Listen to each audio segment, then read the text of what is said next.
Okay, we start again. Okay. Good morning, everybody. Thank you. So this presentation is about artists' precarity under crisis.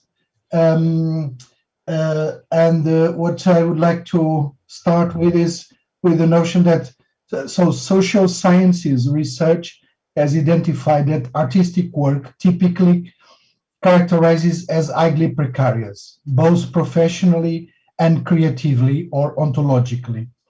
As crises tend to increase social inequalities, artists who are already exposed to high degrees of precarity and so more unprotected will tend to experience an increase of such precarity under those conditions. Therefore, crises also reveal the most critical components of that precarity. Besides, since the social representation of artists' precarity, including the one of policy, is not so well clear than the one of research, crises have the power of increasing the social visibility of such precarity and of stressing the need for structural changes. So, as Albert Camus also wrote in his 1947 novel, The Plague, it was as if the hearse on which our houses stood were being purged of its secret humors, thrusting up to the surface the abscesses and pus clots that had been forming in its entrails. So, end of quotation. The goal of this presentation is to explore the impact of the present COVID-19 pandemic crisis on artists' precarity, based both on a literature review of social research studies and a set of works of art that allude to the impact of the crisis on artists. Building on this analysis, some perspectives are derived regarding ways of helping artists in need, dealing with artists' precarity, and envisioning the near future of the art world. There is evidence from several national contexts that the pandemic crisis is increasing artists' precarity in general, threatening the sustainability of many. Moreover, the present increase of precarity is adding to a previous one resulting from the economic crisis of 2008. It affects more artists of the performing arts, urban artists, freelance, female artists, and probably even more the ones that are beginning their careers, that belong to ethnic minorities, and that live in poorer areas. Specifically, this crisis is having impacts both on professional and ontological precarity, mainly by obliging to the closing of cultural institutions and canceling cultural events. For example, 90% of world museums have closed during the pandemic. It provoked a total or significant reduction of work activity in the cultural sector, especially in independent workers, in micro firms, and in non-profit organizations. Also in the venue-based subsectors, like festivals, live music, performing arts, etc., and in higher levels than in general population. More radically, the crisis might have eradicated, at least in the near future, some cultural events. For example, more than 10% of world museums may never reopen. The impact of the pandemic in cultural work reduction is interpretable in the here shown work for a call on art in quarantine.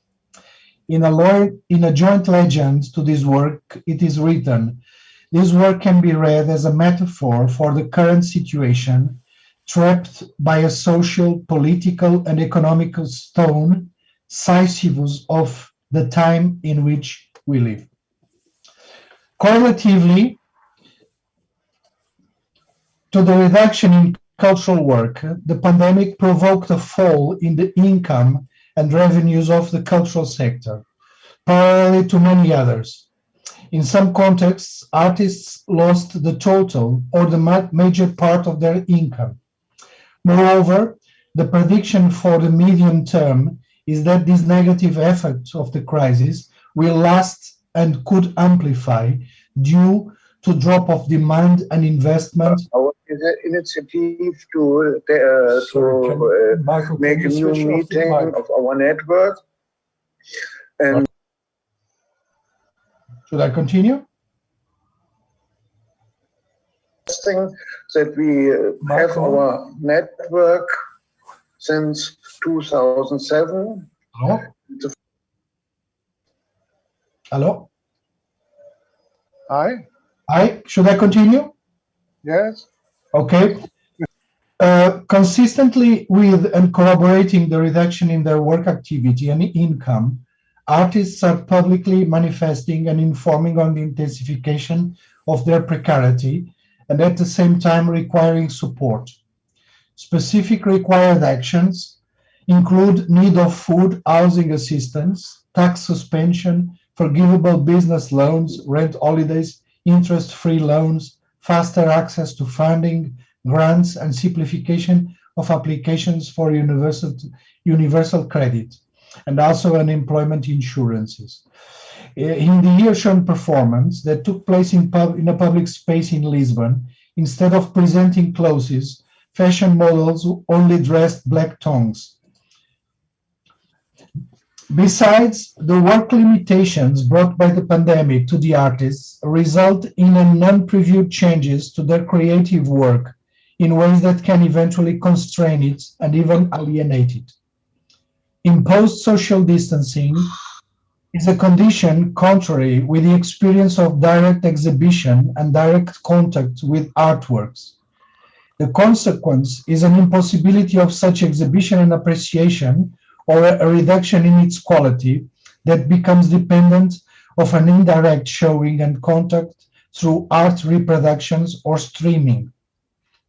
Present social distant measures, along with occasional closing of locales and events of art exhibition and performance, result then in a kind of pandemic censorship for the artists and their works. Moreover, in some cases, these restrictions impose changes in the works of art. The here shown work for the Art in Quarantine call presented an art gallery's empty room with an office chair from the artist's studio on which a room sheet is placed. The sheet had information about the works developed for the room, but they remained stored in the artist's studio during the exhibition as the photo had the right documents. Paradoxically, this production of artworks that refer to the crisis, along with others that contribute to recommend health, safety, and adaptive personal and social practices, show again not only the resilience of art under negative circumstances, but also its findings of new forms and motives under those conditions, which serves as a way of articulating and coping with them. Convergently, forced confinement due to the pandemic increased the amount and reduced the costs of the offer to culture and art through television and internet, and turned more people into it, both in terms of appreciation and creation, testifying and increasing the visibility of its importance in public well-being. Nevertheless, there is also the risk that this boom reinforces a social representation of art as a mere source of joy or relaxation, in oblivion to its needed function in social critique. The crisis also brought perceived advantages to the creative work of some maybe established artists. For instance, some reported that forced confinements worked as an opportunity of reclusion and social isolation that allowed them to concentrate exclusively and satisfactorily in their work, a fact that is not surprising considering isolation is a common working routine among artists, which can benefit creativity.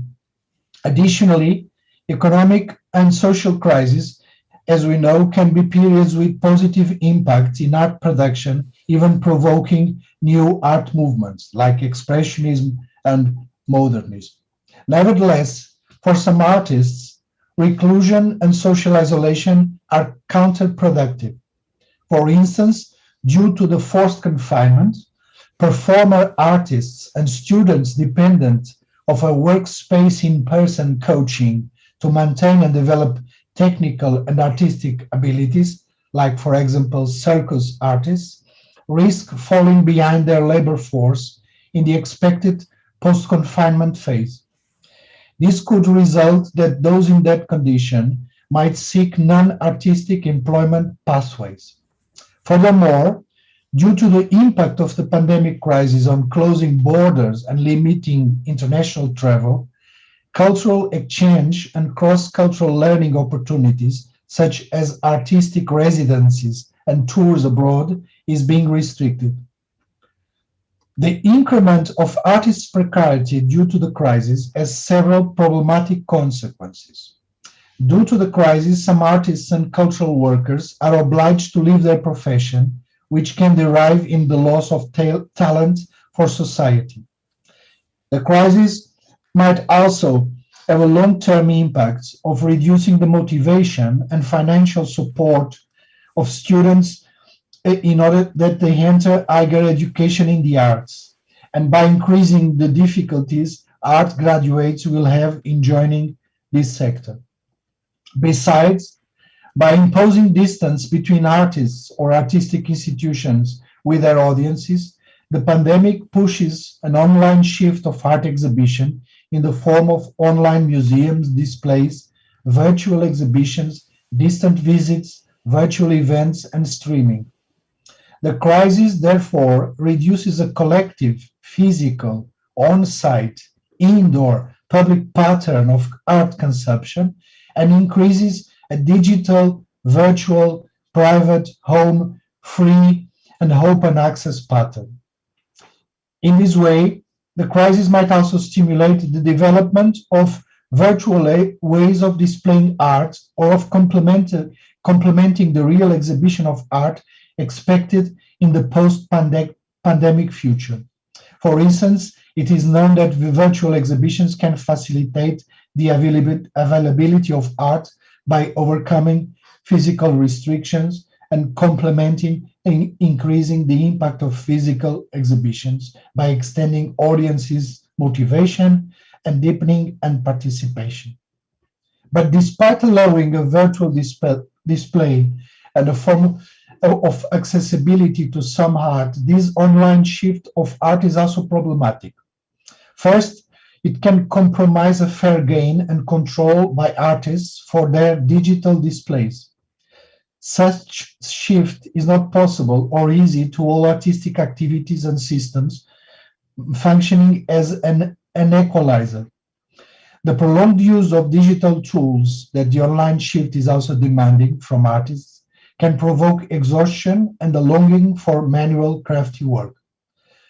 The mass availability during forced confinements of much artworks is in an open access mode also developed audiences' expectations that such works should be accessible for minimal or low cost. Finally, the rapid online shift of art might somehow also be conceptualized as a symptom of a neoliberal economical expansionism that even exploits the pandemic, still if involuntarily, and might threaten the quality of art appreciation. As one of the potential consequences of work precarity is deterioration of mental health and well-being, it can be expected that an increased precarity due to the crisis is also increasing such deterioration, also possibly amplified by confinement and social distancing. Actually, some few studies suggest that both work termination and work postponement have a significant impact on artists' life satisfaction and well-being, with many experiencing loss, grief, anxiety, and despair because of this.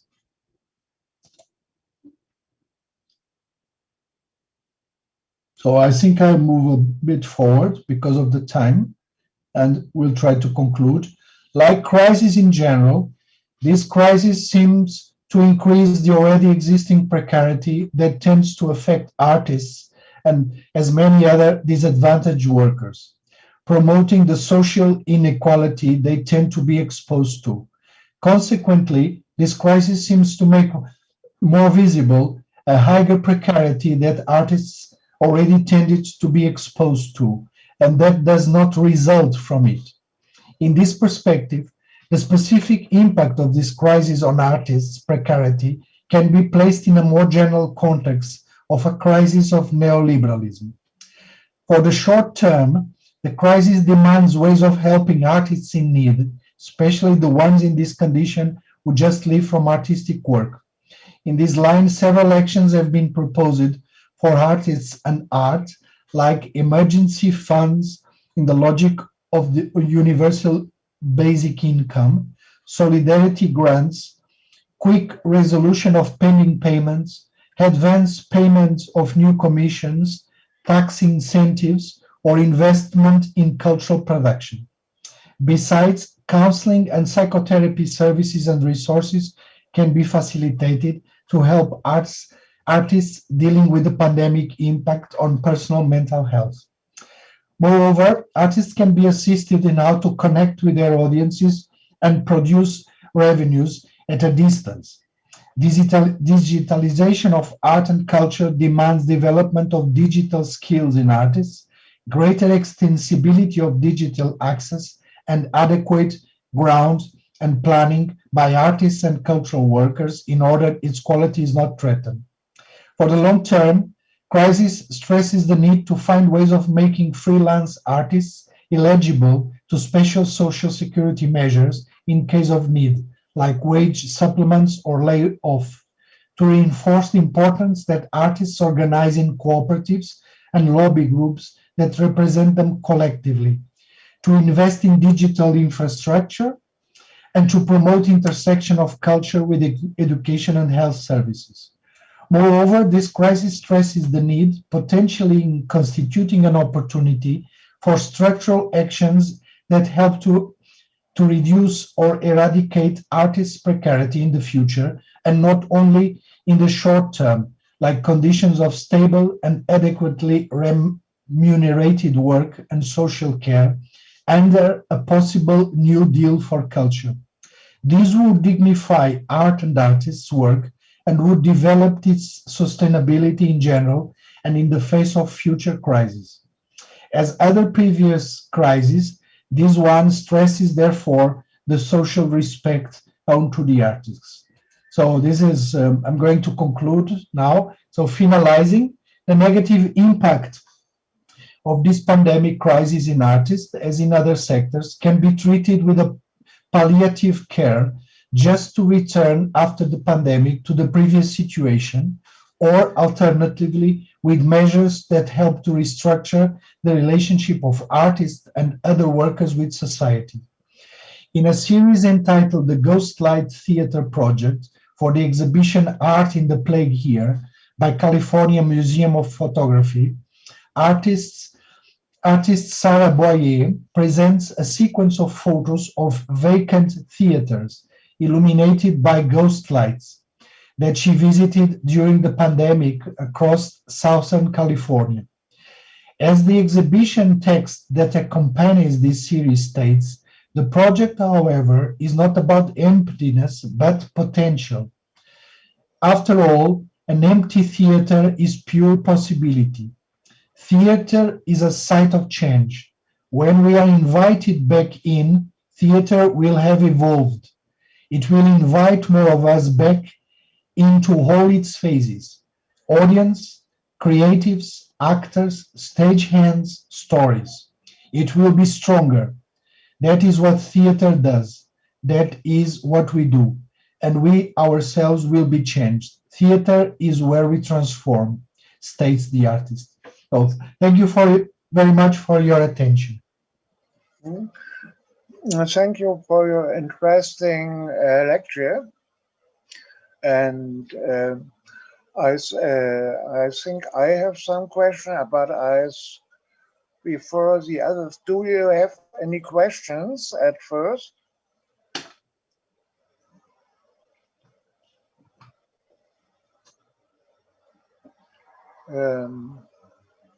Otherwise, I will take my question. What happened with the social part of the artists and in our society? In which taxonomies they are integrated? In Germany, we have the problem that the artists all cannot work. And if you took Georg Simmel, German sociologist, he is famous for other famous and about his little article about the poor, and he says the artists are not poor because they get no welfare. So they come into the social conditions, though they didn't come in the social conditions of the poor. And if you are poor, you get as a social welfare, and so you get a relationship to the society, and that is negative bound. And what happened now in the times of the pandemic with the artists, because they get no money from the society, and so they have no chance to earn as a money, and so they get now in Germany Hartz IV, that is the social welfare in Germany. And what happened in this situation with the art and the artist, because we have a lockdown in Germany that only meet the leisure part and the culture part, and does in this way the role of the art and the artist change. Do you understand? Yeah. Okay, I think that... Before answering, there is a question by Peter Herrmann. Okay. Hello to Nuria. Nuria, many greetings that you are Many with greetings also, Marco. Thank you. Thank you. Okay. Peter. Well, the question is really about are all artists equally affected in negative terms? I know that's the one part. I know subsidies given to some groups, some theaters, some orchestras that are very generous and allow them to continue the work. And that's usually the large stages, State Opera here in Berlin, Philharmonic Orchestra. They actually perform during the time, at least on a limited scale. So the equality issue comes up on a higher level. And then it's as well the issue of galleries. Some private galleries had been allowed during certain periods of time to open. So you would have as well a kind of shift to the private actors. They being an advantage, the shift to the I wouldn't say monopolies, but to the large performers, and leaving behind the small and publicly funded publicly funded agencies. That's a question from me, if this is just an anecdotal impression or if it is a more general issue that you can confirm something on this. Yeah. Okay, I think that both questions go in the same direction. Answering the last one, the few studies that were done until now regarding the support, the state support to artists, really confirmed this impression you have, that this support functions as an equalizer, because there is a big problem with the support to artists is that in many states the majority of artists are not eligible to support because of their precarious work condition. This means that in many states, and for instance, I can talk about Portugal, but this replicates, for instance, in European Union, it replicates in many other countries.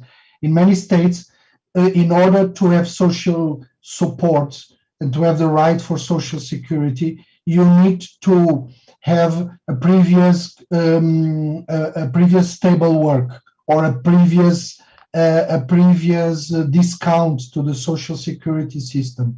If you are a freelance artist, if you have an intermittent work, you are just not eligible for this. And this is a problem not only of the artist, but also of the system that wants to help, but legally it can't help. I can give you an example that 1 week ago, for the first time in Portugal, the government decided to create the figure of the status of the cultural worker as a reaction to this crisis, which was of course very welcome, because until now we had this problem, and only with this crisis there was a government with the courage to go ahead and make a structural reform that will help artists after even the pandemic. So what happened to artists? This is what Rolf asked. There is a paradoxical situation. This is what I can say. It's a paradoxical situation because there is an online shift of art. So many artists are delivering their products through the internet, but this is very problematic because they lose control. Of course, people expect that this is free. As you know, especially in the beginning, many institutions made available work arts for free. So this is problematic for the artists. Many of them can't just go in this online shift. I would say that as before the pandemic, the art world is very asymmetric. So you have some artists that are really able to survive in a very good way, but the majority lives in a very poor condition, having to work in other sectors, sometimes non-artistic sectors, in order to survive this situation. Okay, I don't know if I answered your questions in a precise way.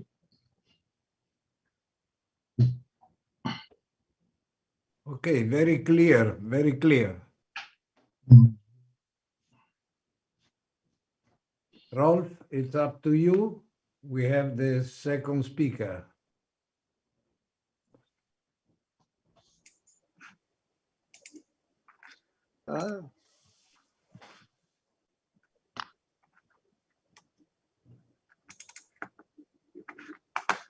Okay, can you see my screen now?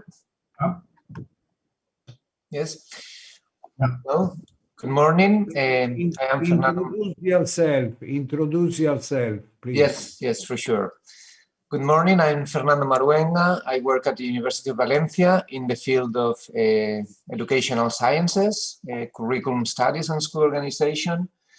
And some of you may remember me for having attended previous SUPI meetings dealing with education, precarity, and particularly vulnerable transitions of people dropping out of the system. What I'm going to do now, in this while, is to present some reflections I have done after reading a few international and national reports on the effects of the pandemics on the education system. So while Antonio Duarte was focusing more on the artist as the individual, professional, and how he was experiencing precarity during the pandemics, I'm focusing on how a system like the education one, reluctant to changes and to crisis, has been affected, and how to move forward from there. So let's see whether, all right, so I will structure my presentation in these three areas. What happened during the lockdown and how the system was affected from March 2020 until the summer. How education has been reopened and restricted, so working in different conditions from the beginning of the school year 21-22, and what has happened since, and how could we reorient education, whether we can expect shifts, reorientation after this catastrophe in the education system. So these are the references that I've been going through. So they are reports, both international and national, from the ILO or the OECD, the CDFOP, but also reports on the effects of the pandemics on particular people like Roma people in Spain, or unaccompanied minors, and how this has happened, right? So let me focus first on the education during the lockdown. And my point here is that we have three issues to address: what we have seen lacking during the lockdown in education, how the system has reacted, and what is the balance we can get out of that. So in terms of what we lacked, what the system lacked, was first thing, time to prepare.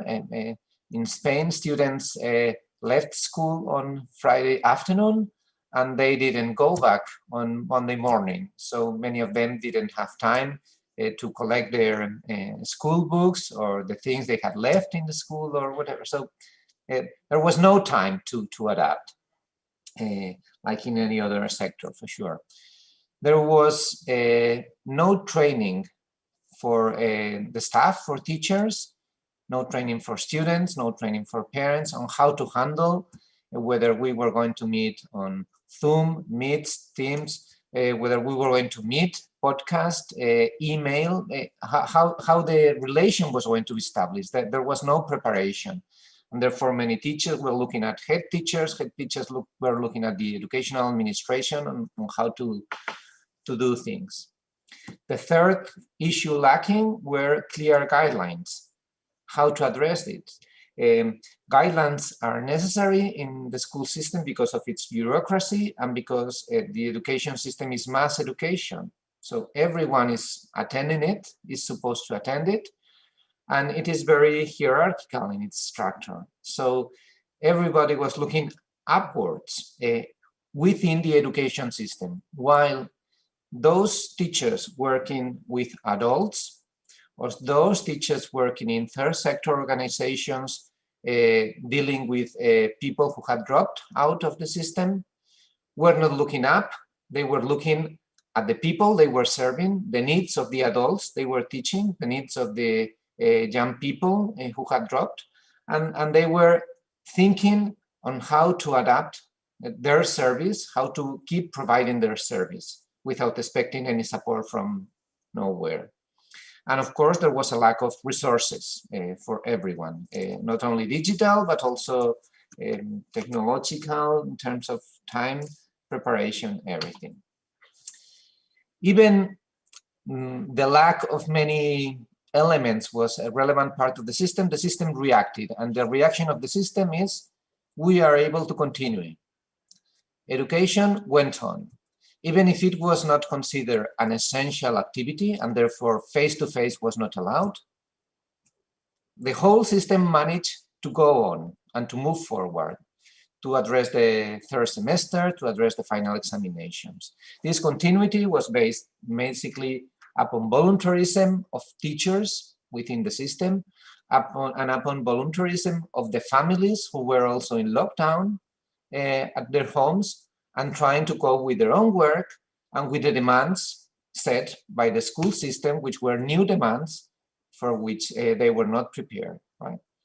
Here we found a huge disparity, not only among schools who reacted in different ways, but also inside every individual school, where you could have teachers delivering their sessions in their official times and teachers sending a message with tasks once a week and with no reaction, right? And this reaction also balanced between the minimum presence required to a strong supported education, because there were teachers who were trying to foster their students as much as possible. So what is the balance of this lockdown, of those months of lockdown? Education is able to go on, even if it has been changed in all of its structure.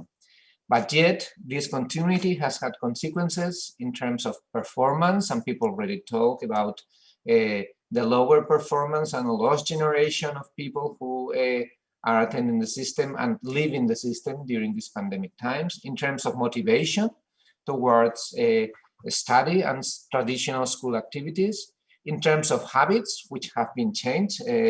On Friday afternoon in March, teachers were still forbidding handies and smartphones and screens in the class, and on Monday they were demanding their students to activate them and to use them to be able to interact. There has been a change in relations of within the school groups, but also with the families, and families have been positioned in place to become teachers, and teachers have seen themselves trying to find the support of families who often they had rejected. There has been for sure an overload for everyone, and the system has been in shock for a while. That was during the lockdown. So what has happened during the restrictions as the schools reopened in Spain, Europe, and the world? Well, in some countries there has been a reopening. In others there has been a closure that is lasting for more than a year already. In those who have reopened, we have seen the implementation of safety and health procedures related to COVID-19. But if these are possible for this reason, it invites us to think that other procedures against violence in school, against bullying in school, against dropout in school could also be implemented, because it has to do with the safety regulations of the educational activity which is supposed to happen in schools.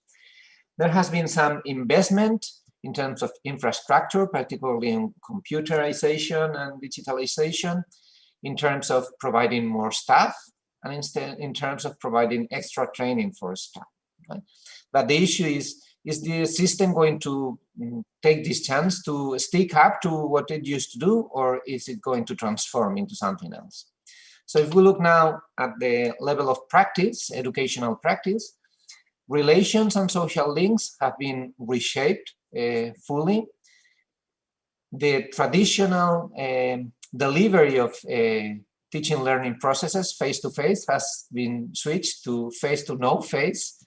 We are teaching to students who have an icon or a logo there, whose parents say we're not going to switch on the screen because you don't have the right to see our rooms or whatever. Control, something that you were talking about yesterday, social control, which is also an inherent element, dimension in the educational practice, has been lost because you don't see the faces of the students and you cannot have control of everything that is happening there. Socialization has been reshaped or broken as it used to be. And emotional and personal development has come to the front as an educational need that schools are now more aware of. In terms of organization of schooling, there have been changes in terms of grouping and timing. The extracurricular activities have been altered very much. The breaks, the lunch, the early entry timing, sports, leisure activities, music activities. The role of the system may be put at stake now, and it has to rethink what to do. School autonomy has proven effective, not because it was mandated, but because most administrations said every school do whatever you can, and therefore they have devolved power to school head teachers in a way they didn't have in the past. And are schools going to open properly to society, or are they going to remain closed as they used to be before? In terms of curriculum, we have seen that we have gone back to basic education, to the role of the minimum content. Cultural transmission, which is at the axis of educational function, has been also put at stake because information has reached students for many other sources. And the discussions now about knowledge and competence and what is more relevant have been brought to the front by the pandemic, right? Disciplinary barriers have been questioned as well, and they were very much at the basis of the school structure.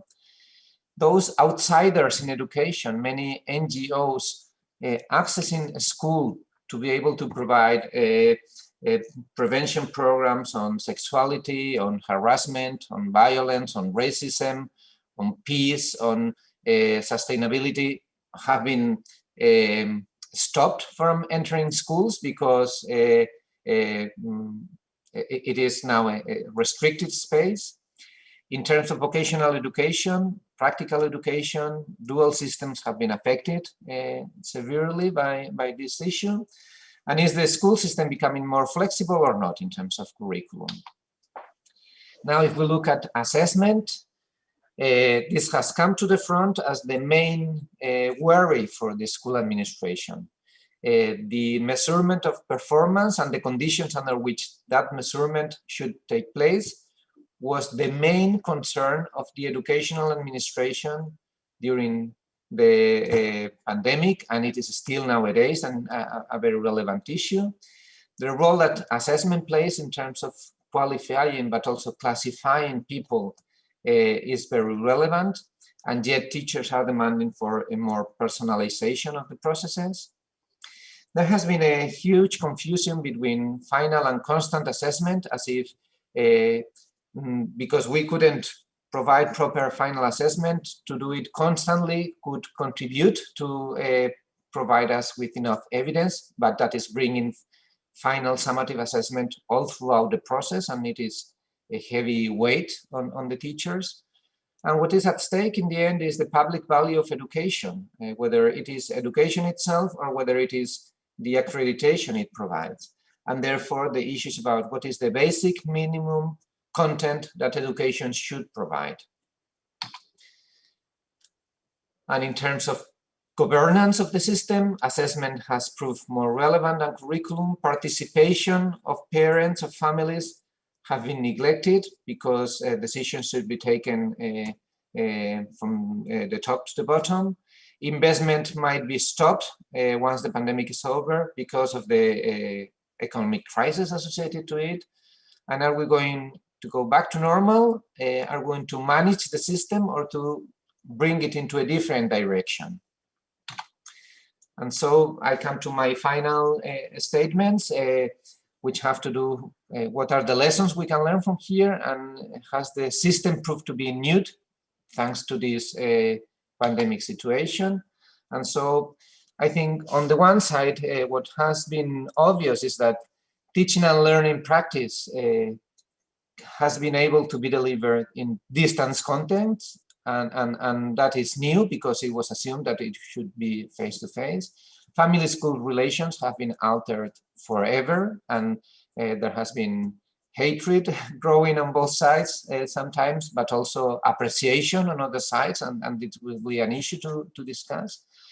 The key elements of the system have proved to be transitions between stages, and that is related to assessment at the end of every stage. And the weaknesses of the system have proven to be pastoral care, guidance, and the socio-educational support that should be provided.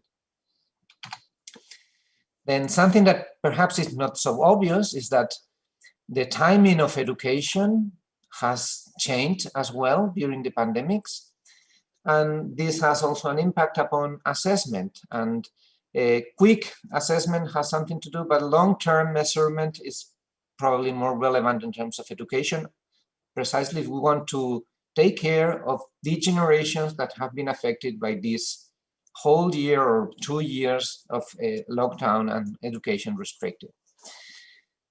There may be limits to responsibilities laid on education. Many politicians say education is the way to solve our problems. It may not be the case, and the pandemic has shown these weaknesses. Education has been able to continue without being an essential activity, and that is relevant, and that affects the very heart of the notion of compulsory schooling, which is based upon this essential feature. Its provision of the human right to education and its relation to what we as a society understand by an educated person. What is the ends of education? What is the means of education? And then finally, if we want to take some benefit of this situation in order to transform the education system, we should thinking of some transformation of certain issues and the transformation of mass education and of guidance and orientation to students. So to bring in more the personal and the emotional dimensions, to create something new within the education system, making room for personalization, for the introduction of care as a practice in education, also in the education system, not just as a domestic issue, and to give role to new actors in education, to allow other people to, beyond teachers, to take part of the education system. But this transformation might also only happen if we are able to get rid of the monopoly of the education that the education system has, at least in the compulsory period. If we reconsider the role of merit and the measurement of merit in the education system, and if we reconsider responsibility that we have. So these are my ideas, and I would be happy to hear your comments and criticisms. Thank you.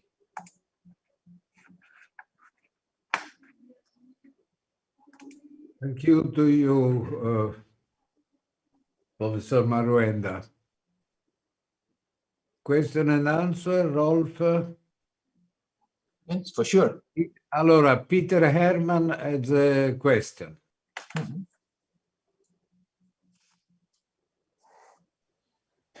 There are 2 points. The one is not switching on the screen. I heard this from Ireland as well. I heard it from other countries where it's no problem. And then again, I heard from again other countries where it is actually compulsory to switch on the video. The argument in favor of not asking students or allowing them not to switch the video on is protection of privacy. I have more and more problem with this. Then they don't have to come to school, because then I see the clothes they wear, I have all the inequality, I have these arguments, they are developed in asking for school uniforms. The other point is it protecting privacy, or is it actually hiding the lack of public responsibility, for instance, providing proper accommodation that allows children to have one space where they can work, where they can perform for the school. So I can turn this argument around. It's not privacy, it's taking away from public responsibility to provide a space. The second point is perhaps linked a little bit to this in terms of public, private, and responsibility. The future normal. Will we go back to what we know at this stage as normal, or will actually online teaching, hybrid teaching, the new normal? I heard in the meantime, this is amazing. One course in law with 1 million, over 1 million subscribed registered and administered students, over 1 million. I have difficulties with having 100, and I think it's too much. The new future, it's just to emphasize, it's not providing videos on YouTube where you can listen and blah, blah, blah. It's a proper course. So what is this kind of future then? In terms of quantity and in terms of responsibility and in terms of then quality as well. I cannot teach 1 million students properly. Maybe I'm too stupid. I don't know how this works. Okay, before answer, Nuria ask for the question. Nuria, put on your microphone, please. Microphone. Well, I would like to thank Fernando Maruenga for this clear intervention and touching a topic which is so current or present today, education and lockdown. And I think you've made a very synthetic, because the factors that are related to this phenomenon are so much. And for instance, I got interest in this subject that is education during the lockdown, with the perspectives linked to gender issues, the idea of lacking time and working at home, and also with a topic that is much more studied, I think, that the one that you presented today. That is the idea of inequalities. When you place boys and girls at home and they are with family, they don't have resources, or okay. But I wanted to ask you, because of course in your conclusions they were brief as is supposed to, but I would like to ask you, what do you think of monopoly when you were talking about it with a critic view? Are you meaning the idea of uniformity in curriculums, or are you meaning as the state only providing this? Sorry, because I wanted to know more about this. Sorry. Thank you very much. Thank you. Any more I give some comment, some questions? Yeah. Yes. Okay. No question. I have two questions. Yeah. One is that the pandemic caused a big change for education, and then two issues we feel have some fundamental change caused by online education.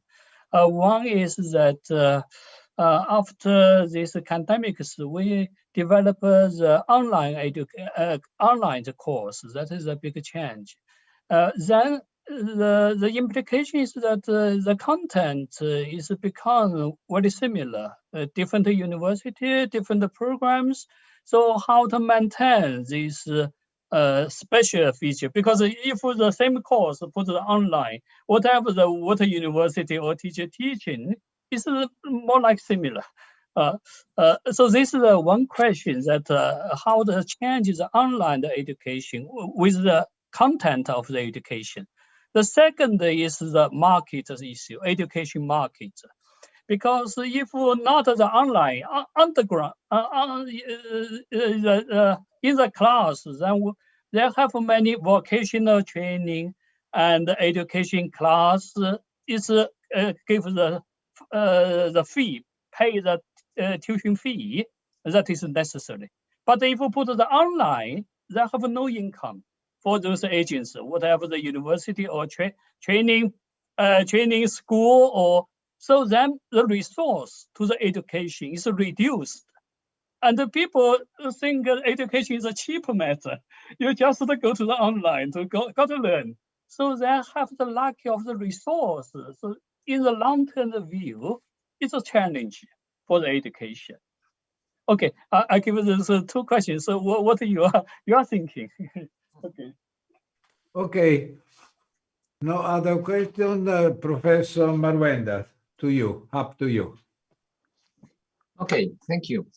Thank you very much for your insightful comments. I have some thoughts about some, and I have to think about others because they didn't, they were not part of my thinking up to now, right? To your comment, Peter, the first one, right? On privacy, I like very much your approach. I think, however, that if we had empirical analysis that we don't have, I think those who have been in favor of these privacy issues have been more located in the upper classes, the wealthy classes, than in the homes where they have a scarcity. And I know for sure from examples of people that I know, teachers that I know, that didn't want they did want to protect the image of their children, and perhaps because their children were in their pajamas while attending the school. While as those who were in conditions of scarcity, probably either they didn't have a camera to show to put on their computer, or they had to share a computer because they were living in a room share with other families in the same. So empirical research should be needed here, but and I take and appreciate your point, but I think it can also be a problem on the other side of the scale, right? For those upper classes, which are more into the legal protection of their privacy, personal rights, as opposed to the common good, which is education, for sure. Then the issue you addressed on the future normal and the impact of this online hybrid learning that Colin was also talking about. I think that that's something that we already were experiencing, particularly in the field of higher education. Higher education was not the object of my concern in my presentation. I was thinking rather on the compulsory education system, so 6 to 16 or 6 to 18, depending on the country, right? In higher education, we had that with this MOOCs thing, and yes, you can get the education, and perhaps even you can get it for free. Only if you want the accreditation from the institution, you have to pay. So this again brings this imbalance between assessment and education. And assessment is losing this battle. Education is losing the battle, and what is being considered is accredited assessment. The statement that says you have the merit of having attended this course satisfactory provided by this institution. And there I think we need to reconsider whether education is something different to information. So what is the added value of education other than content delivery? And what is the role, of course, of compulsory education, but in our cases, as you were saying, Peter, what is the role of a higher education institution beyond pointing to the sources of information and how to enter into a dialogue, into a conversation with a group of your students with whom you engage to get in the depths of the subjects you are dealing with. So to regain this value, right? And perhaps the flourishing of private institutions, of higher education institutions, of universities, of applied sciences, of many different kinds of upper education institutions in the past 2 decades has been a success of neoliberalism in turning education into delivery of information. And so to rethink the role of higher education. And by this, I mean, these are my thoughts on both your issue, Peter, and Linka on as well. And I'm moving now to you, Nuria.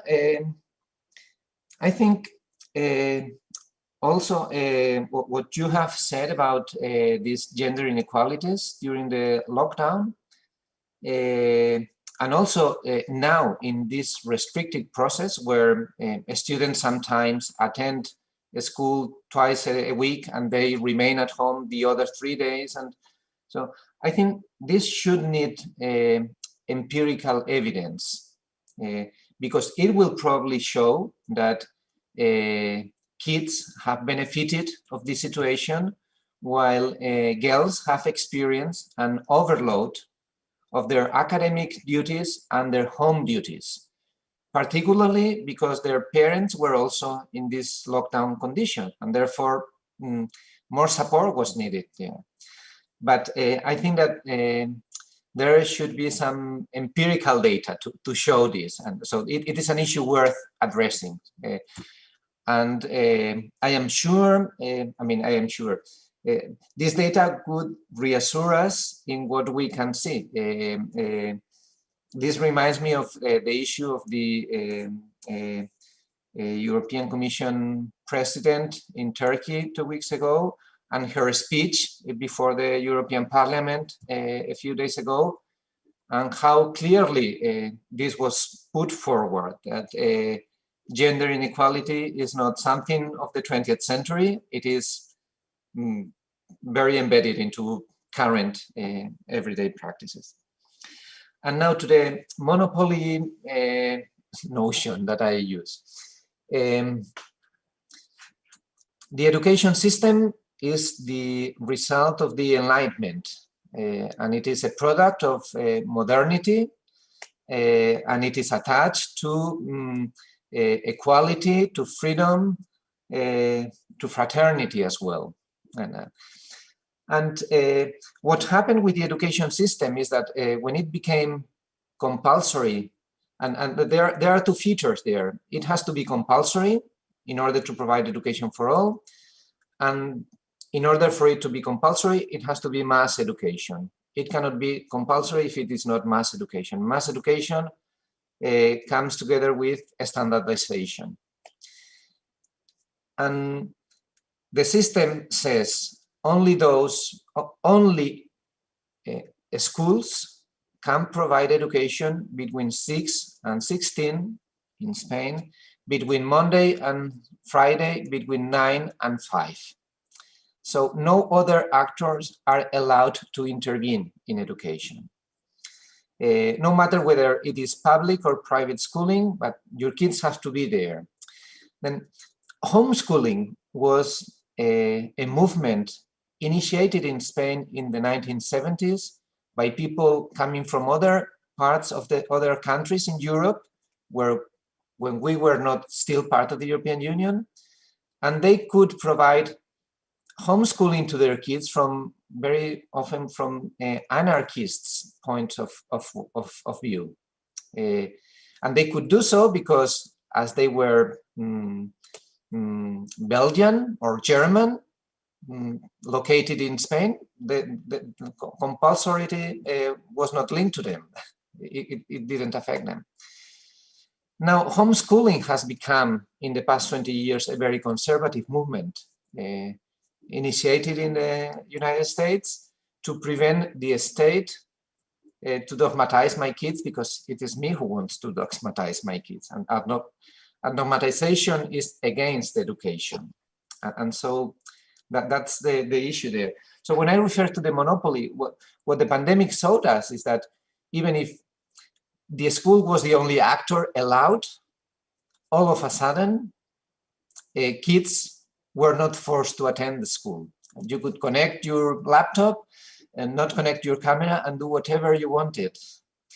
Homeschooling was restricted, was demanded. So it has altered the role of the education system. The schools are the only providers, right? And perhaps other providers could also take part. I think I've taken perhaps too long a time. I'm sorry.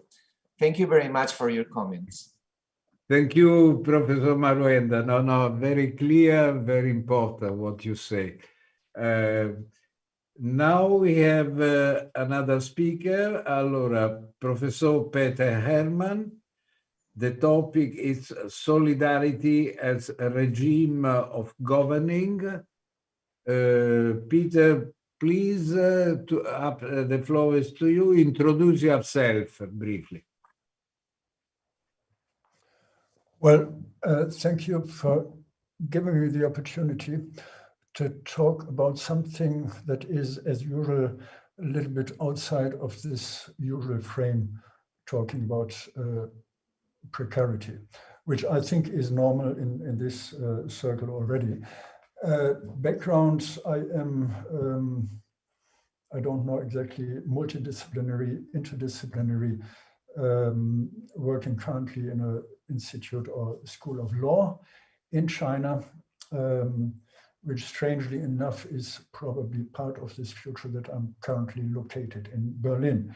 Working in China, living in Berlin, this is already something in terms of framework we are not used to. I just wanted to quote something from a novel science fiction, actually, Cixin Liu, The Three-Body Problem. After some experience with playing pool billiard, one guy is asked, what do you think about what happened here? During these 5 experiments, the mass of the two balls never changed in terms of the locations. As long as we are using the frame of reference of this tabletop, there was also no change. The velocity of the white ball striking the black ball also remained basically the same throughout. Thus, the transfer of momentum between the two balls didn't change. Therefore, in all 5 experiments, the result was black ball being driven into the pocket. And why I quote this is when we talk about governance and government, we usually have the forms of government in mind that had been already issued by Aristotle, by the ancient Greeks, certain moments which I want at this stage or for this purpose here reduce on 2, namely democracy and dictatorship. I want to reduce it for different reasons. One of them is that it's always juxtaposed what happened here in what happened in China and what happened in Europe, posing democracy against dictatorship, and not considering actually the substance of what happened. What we find in many theories of government, of institutionalized government and reigning, if you want, I would prefer this term here, is that we link it to game theory. And game theory is, or makes some sense in this context, that we are talking about games where you have one loser, where you have different participants, and somebody, or we distribute different positions. Now, if we go beyond this, we find a different way, I think, of approaching what actually government and governance should be. In ancient understanding, it had been always linked to what actually in some respect Leonard said yesterday. It is talking about and acting about something together in a citizenry or with a citizenry. This is important, that there was this acting publicly stood at the center of the entire debate of government and governance. This, of course, changed, and then I want to close then with one quote, not close the presentation, but one last quote from Marx. This sphere that we are deserting, within whose boundaries the sale and purchase of labor power goes on, is in fact a very Eden of the innate rights of men. There alone rule freedom, equality, property, and bantam. Freedom, because both buyer and seller of the commodity, say of labor power, are constrained only by their own free will. Their contract as free agents And the agreement they come to is but the form in which they give legal expression to their common will. Equality, because each enters into relation with the other as within a simple owner of commodities, and they exchange equivalent for equivalent. Property, because each disposes only of what is his own, and Bentham, because each looks only to himself. This marks a major shift, I think, in the entire thinking, not only as a matter of economics, but as well in terms of new ways of thinking about government and governance. Namely, we find at the very same time, roughly, the orientation in political science of what we would call today political science to contract theories. Rousseau, Hobbes, and all the others, where you have the model of having a seller and a buyer, contracts in a private sphere, where you have this as demand and supply, and this is transferred to the political system, where you have, as I said earlier in the beginning, where you have game theories that you can perfectly apply. At the end, it is, as I said, about democracy and dictatorship on the markets. You can refer this as well to monopoly and free markets. But this is the problem, that it does not say anything about what actually is the substance, what is the content of these deals. It is about contractual systems, and this is the main point that is considered. We have, as Marco pointed out in his contribution yesterday, a little bit a shift away from this, it is only for profit, it is only Bentham. This would be the profit model. We have integrated budgets, we have measuring effects of what economic actors do. But it is always about private actors. This remains stable.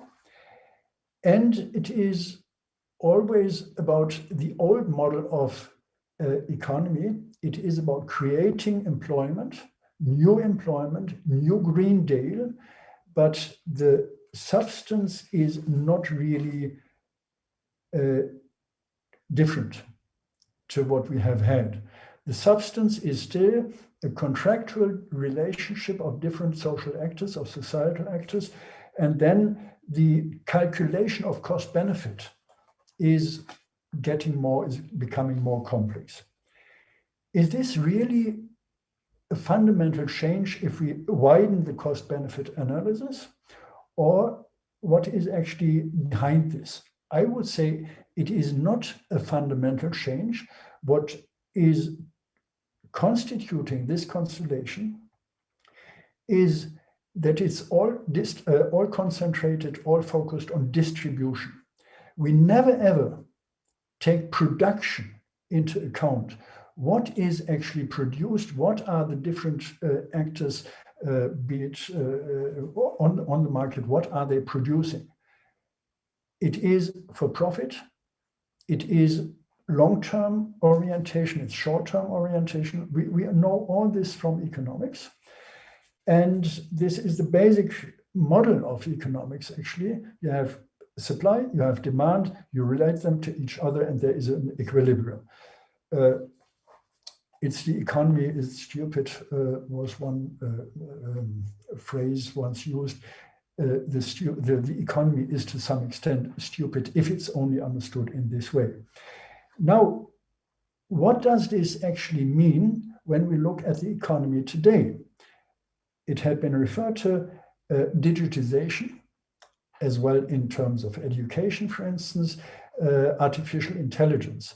It's all going back, or it's all moving towards what I said implicitly with the economic model of supply-demand. It's a binarization.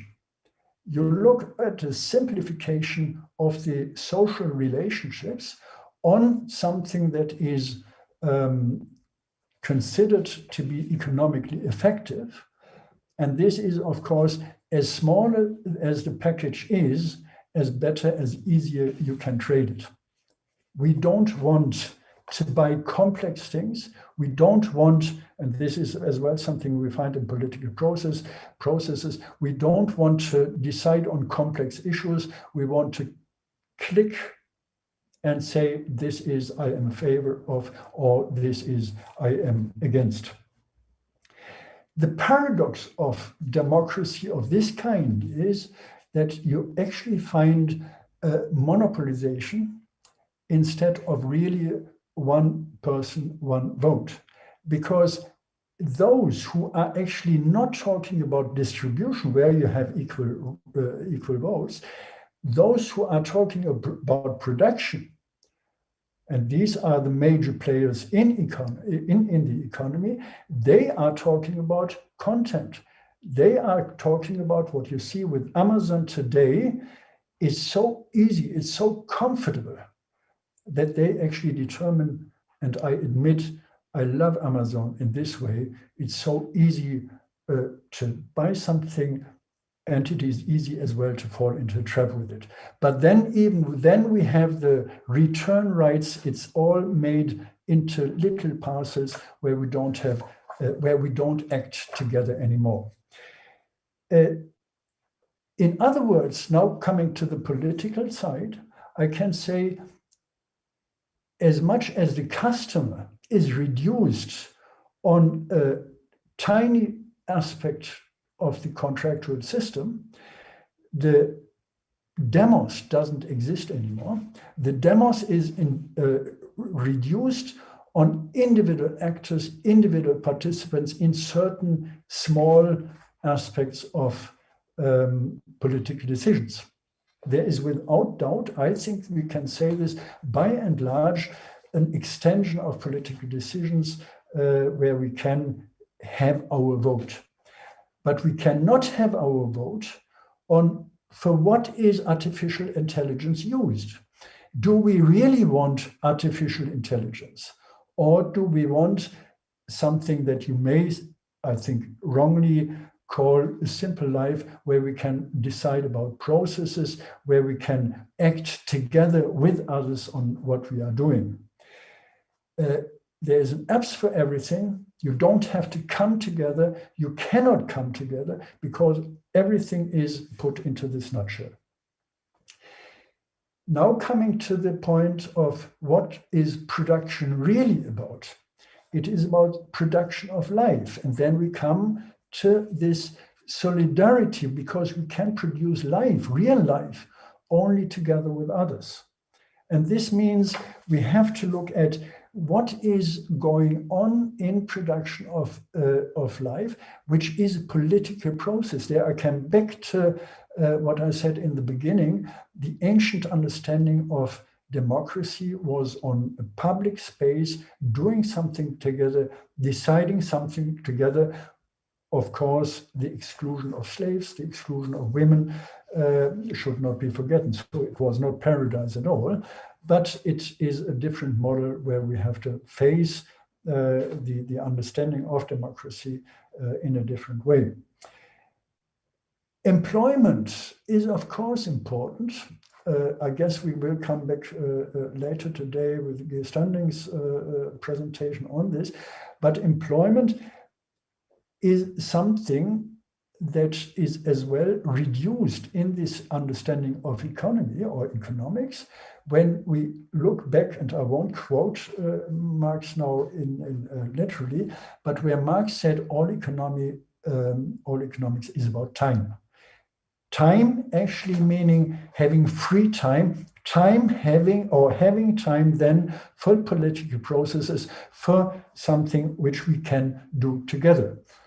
Very recent research about China is showing that actually it's very interesting, and I have to engage some in more detail at some stage about it, that community engagement played a huge role and in fighting the pandemics.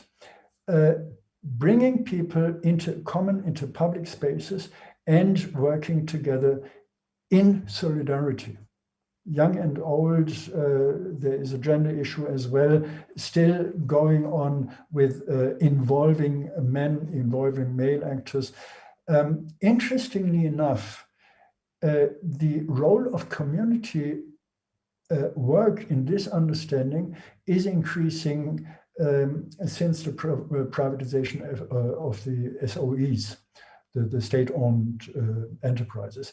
So you see, why I mentioned this here is that the economic understanding of what SOEs had been was a different one. It had not been about producing for profit, but it had been a political organization as well, there first, or because it was state-owned, and it had been something where you find all these mechanisms of democracy going far beyond what we see in the typical discussion on democracy. It is not having a vote or something like this. It's not about one person deciding on what is going on, but it is a community setting within and by the economic process.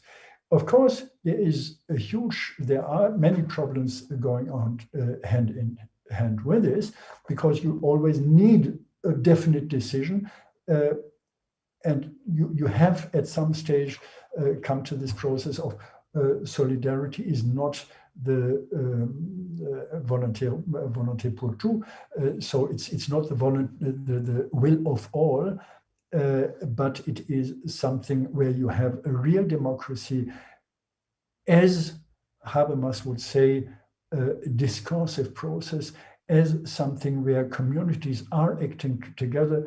And then you have always the question, can we do this on a global scale where we would need it today, fighting the pandemics? Can we only do it on a small scale, as it is the model in Switzerland, where you have a small country anywhere, and this is who decides then are even smaller groups. Although what happens in Switzerland is an extended model of the contract system, whereas we have to move away from this, and I think to find common spaces for acting in solidarity, and have to acknowledge this as a form of government standing not against, not side by side, but merging with whatever then is rule of law, but as well democracy. Thank you very much.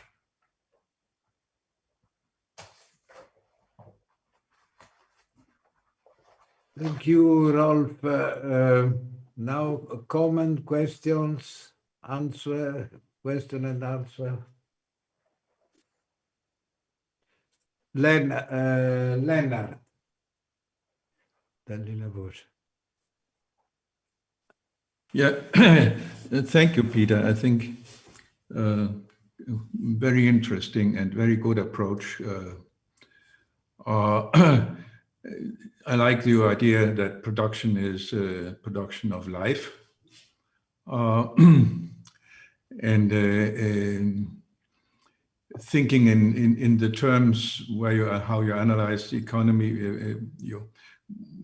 there is a question, what is life? And there's a question, what is the cost of production of life? Where we could see the cost of production today is very much also, it's producing life, but it's also very much a cost on life.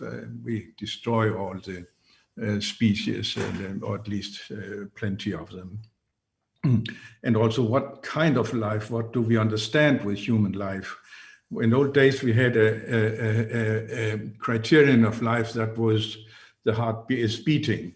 Today, the criterion of life is that the brain is still functioning, meaning that the criterion of life is actually consciousness, because that's, if it's not functioning, consciousness is gone. You cannot talk to the person, you cannot think anymore. So what do we understand with life? And these are at least very essential when we think about how should we go about handling economy as a question of production of life, which I think is a very good perspective. From a narrow perspective, when you put in the concept of time and we look at time in the stressed world, the time is not my time. I'm in the stress, looking ahead, hoping there will be some time for me. But production of life, it would be, it's my time, so to speak, that the intentionality of the action is not just that something is about to gain something of it in the future, but life is to do things, is to be in practice, so to speak. It is the present time is to be the time. It's your time, and so it points towards the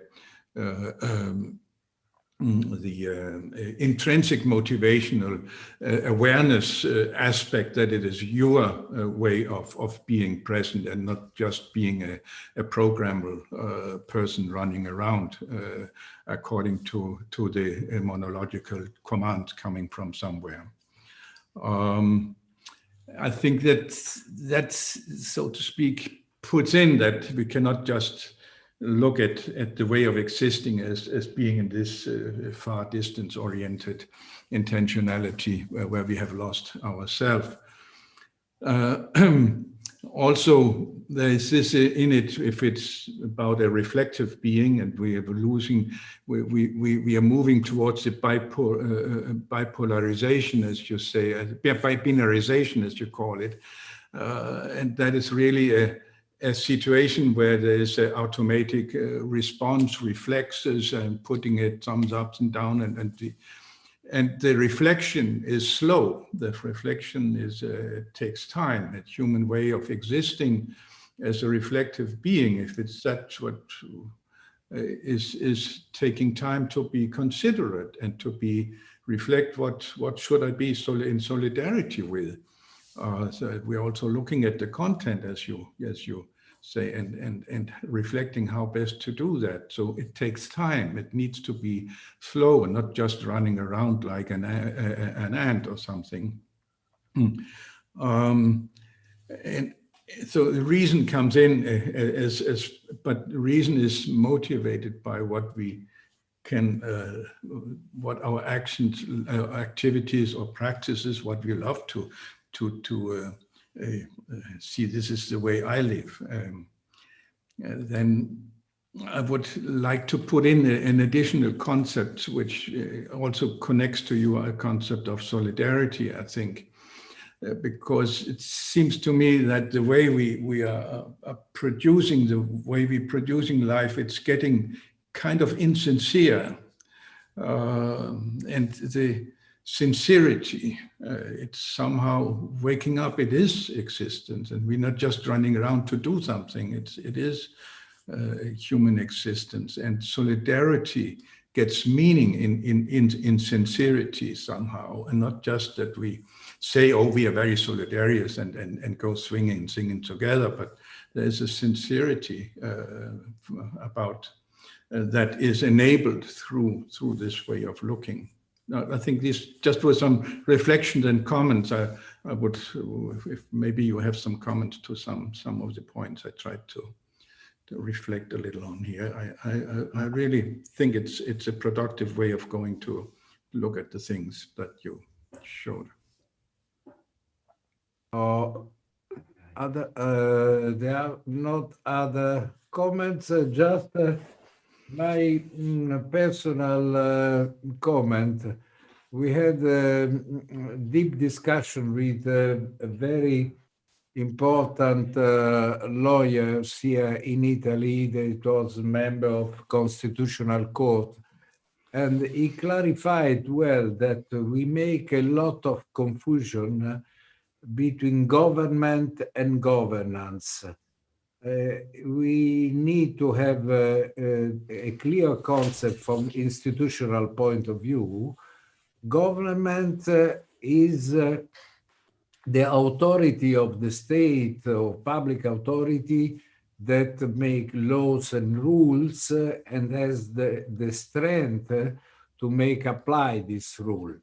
The governance is completely different concept in which the public authority act together with the private players, and they find agreements, and these agreements are applied because the consensus of the two parts. So the scenario of government and governance are completely different. This is the suggestion we receive to have clear on this point from institutional point of view. Peter, up to you. Well, I'll start with your comment or with what the member of the Constitutional Court in Italy said. I agree to some extent, or up to some point. The question for me, and they're coming back to the quote from the beginning, the question is, can we sustain this framework, or can we completely sustain this framework? There is, of course, a difference between them, and there will always be a difference between them. We need some kind of representation as well, simply for logistical reasons. But at the same time, my point would be there, as much as in economics, we have to think about governance is government and government is governance. The economy is not separated from society, but the economy decides what society is. For me, it's completely nonsense to say it's a complete separation.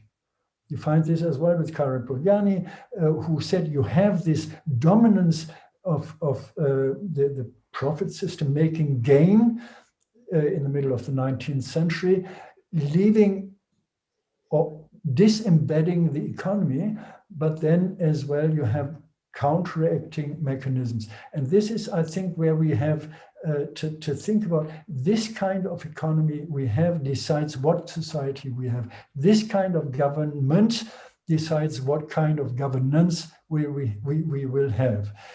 So then coming to this point of what you said, Leonard, of course there is this, there will be always a tension, and there will be a tension as well between idealism and materialism, if you want to say it this way. You mentioned the brain death, and then you qualified it at the same time and said brain death is a conscious brain. In medical terms, it's not a conscious brain, it's just a brain that still somewhat works. Where is consciousness beginning and where is it ending? So we have to be somewhat careful with this. And I think, although I would not at all see myself as Habermasian or discourse theorist, there is always the problem or the challenge. We have to find a way of discourse where we can define freely, whatever freely is, where we have the time to define freely what it is. And this means we have to be able to work together and not against each other. We have to ask not only the Hamlet question of to be or not to be, we have to question the point Erich Fromm made, to have or to be.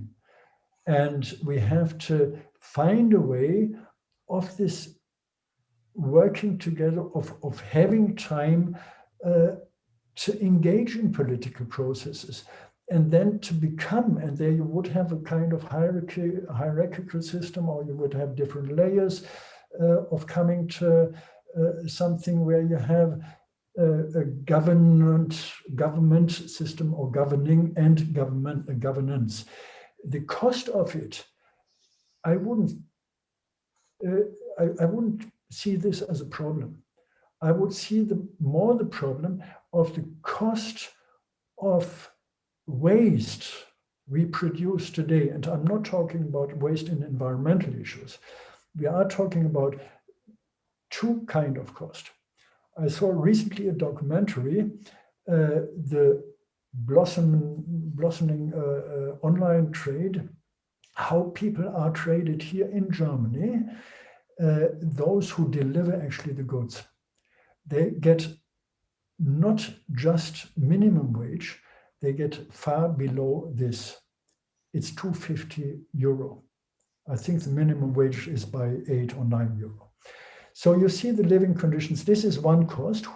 Some people as well, then you come to international levels, have to bear the cost. And then the other cost is look at everything. Look at quality,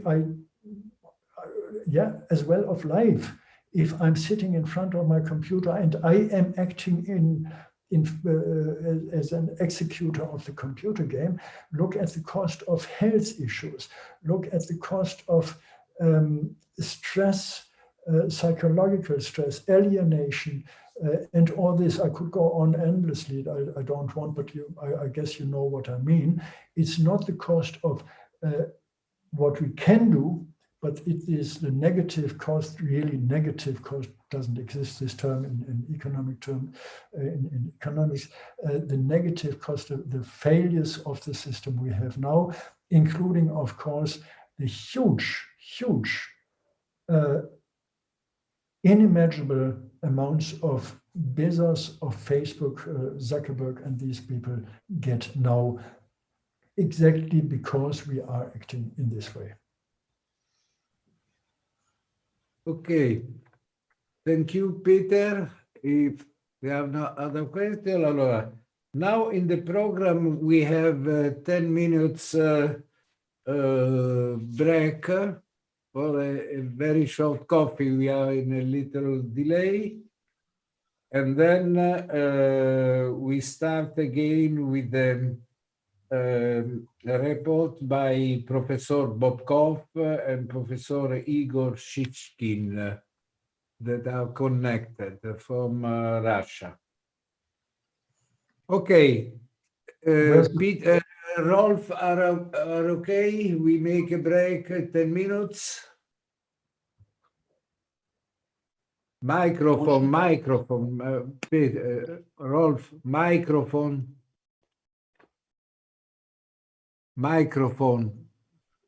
So, now can you hear me? Yes. Now, I think that it's very important for the solidarity to have at the break a personal meeting. And so it is a little bit sad that we can't see us, but I hope we get the solidarity to be in 10 minutes again here. Okay. Okay. Dai, 10 minutes break. Okay.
to start again. Ciao. Many greetings to Professor Bobkov from Moscow and Igor Shishkin. So we have the session now with the three reports. The first report is for Professor Vyacheslav Bobkov and Igor Shishkin about new form of social support for Russian population during COVID-19. Then we have the report by Professor Sibyl Kalachoglu and Kezban Çelik from Turkey. And then the report by Professor Guy Standing from London. Okay. We are ready. A moment, technical. We can start? We can start. So, Bobkov, Professor Bobkov, the floor is yours. Respect the time and please introduce yourself.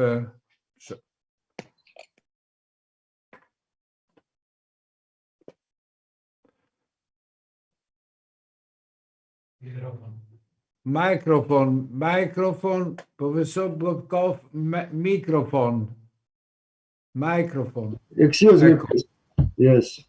Dear Professor Rolf Hepp, dear Professor Marco Riccieri, dear colleagues, I am Professor Vyacheslav Bobkov. My colleague is Professor Igor Shishkin. We are submitting for your consideration our report, New Forms of Social Support for Russian Population during the COVID-19 coronavirus pandemic. Игорь, листай дальше. In 2019, during the acute phase of COVID-19 pandemic, the Russian government took a number of important measures in order to support certain categories of citizens and businesses. As a result, it became possible to restrain the decline of GDP. It decreased by 4% compared with 2019, which is significantly lower than in most countries. According to Federal State Statistics Service, Росстат, the share of Russian citizens which incomes below the subsistence level at the end of 2020 decreased to 12.1%, 17.8 million people, compared to 20.3% in 2019. It became possible due to additional social payments. In combination with the existing targeted social assistance, these additional social payments, which are similar to universal basic income, enabled to reduce absolute poverty. First of all, the amount of unemployment benefits were paid in accordance with the regional subsistence minimum. The unemployed people who have minor children in their households were given additional payments of 3,000 rubles, $40 on a regular basis. Moreover, payments of 10,000 rubles, $134 were made to all families with children under 16 years old during several months. Dear colleagues, in order to find out how is it possible to apply the universal basic income in Russia, in the past year, we carried out an expert interview covered over 50 respondents, which represents the academic community. And so the expert's opinion was divided equally. 45% of those who suppose that now it is impossible to implement these measures, and 49% of interviewed believe it is expedient to introduce some transitional forms of universal basic income in Russia. Which are key reasons to introduce the universal basic income in Russia? Our experts point out that it will be contribute to reducing the poverty, ensuring a minimum standard of living for vulnerable population, which also will decrease the socio-economic inequality and ensure social justice. From our point of view, now here's in Russia possible to implement some transitional forms of universal basic income, which are ensure appropriate social support to low-income families with children. We carried out a pilot project in Volga region. A simulation model has been developed. Also, social support to young workers who just graduated from educational institutions, entering the labor market for the first time.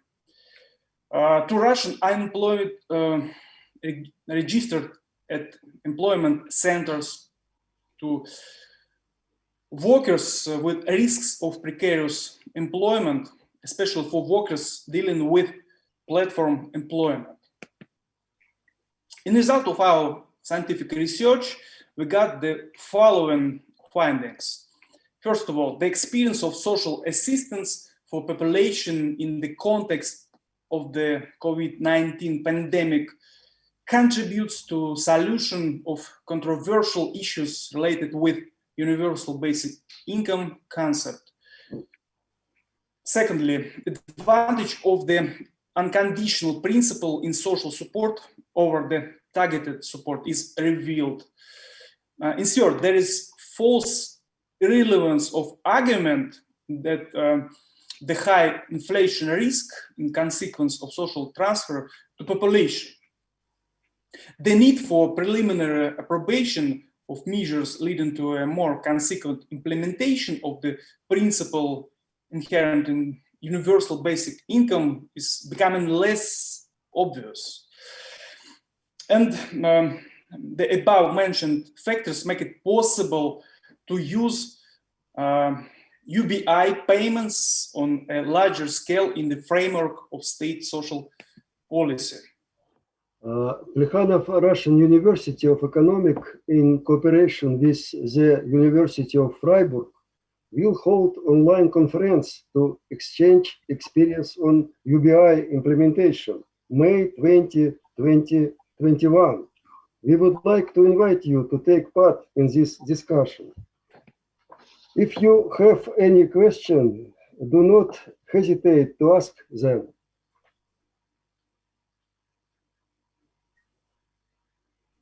Please, colleagues, we wait for your questions.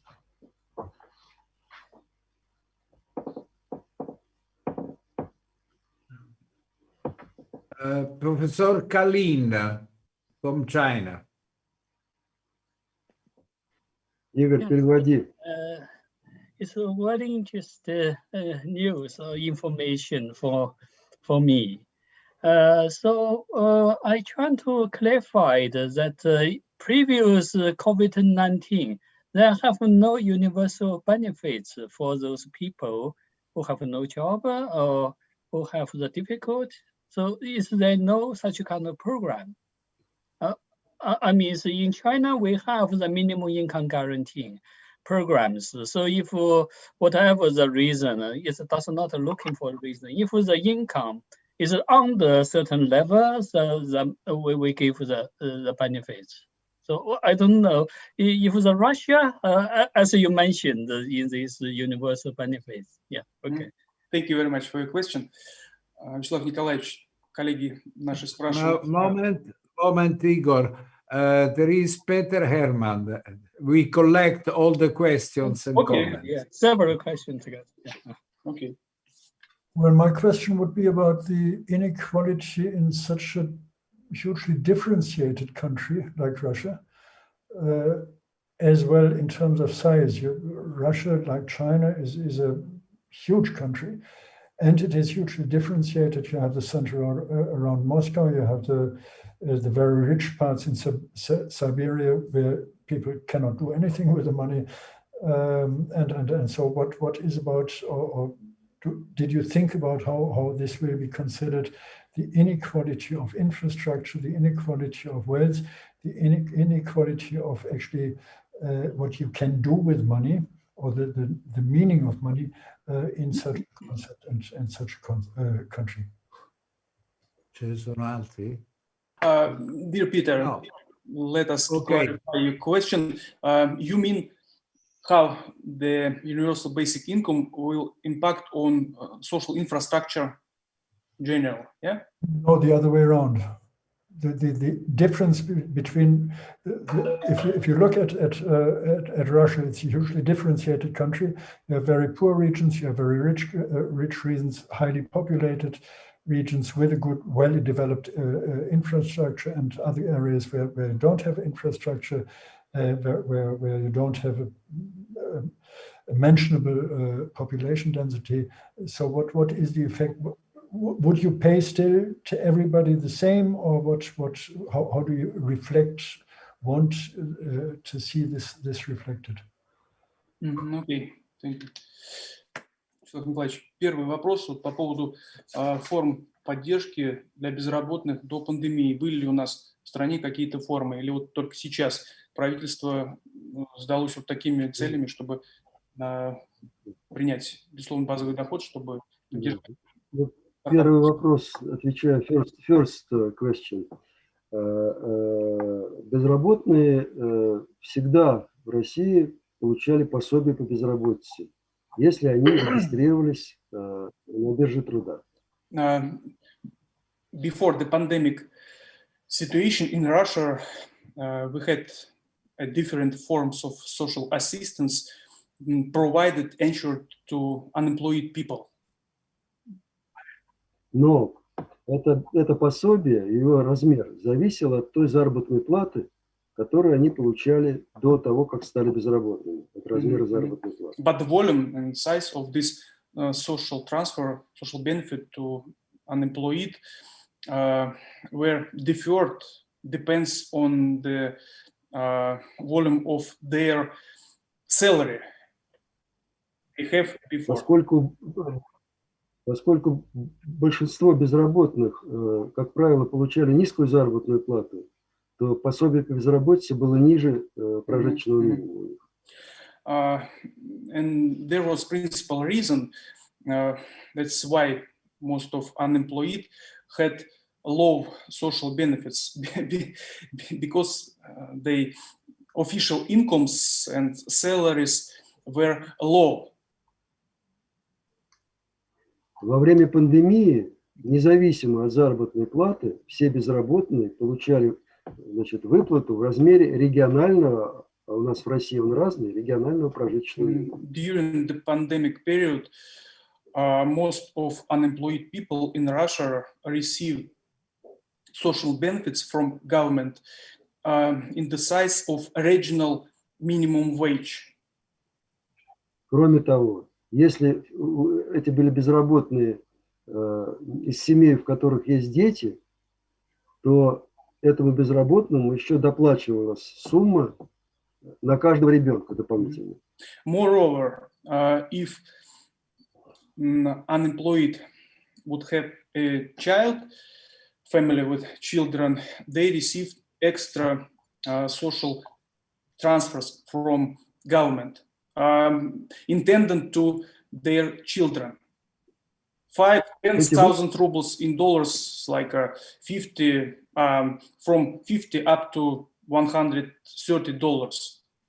for each. То есть социальная поддержка безработных, она значительно выросла во время пандемии. Actually, in pandemic period, social support provided from government intended to unemployed has been increased significantly. But before the pandemic period, the range of social transfers, social payments to unemployed ranges from in dollars like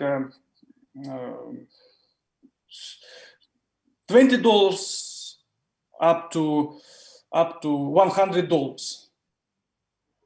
Таким образом, во время пандемии выплата пособия по безработице была не обусловлена размерами заработной платы. То есть это в какой-то мере был безусловной базовой выплаты. То есть выплата типа безусловного базового дохода. Thus, these social payments intended to unemployed people were not related, nor connected with their statement situation, and actually it was like one of the form of universal basic income. Давай второй вопрос. And the second question. Ну, я полностью суть не понял, но я так понимаю, что какое влияние производит, или точнее, универсальный базовый доход. Вот, был ли вами исследован в рамках данного проекта, вот, как он влияет на развитие инфраструктуры в отдельных регионах, и вообще принималось ли внимание дифференциация, там, бедные, богатые, разные слои населения, должны ли все получать универсальный базовый доход? Вообще, как это повлияет на уровень качества жизни в целом? Dear Peter,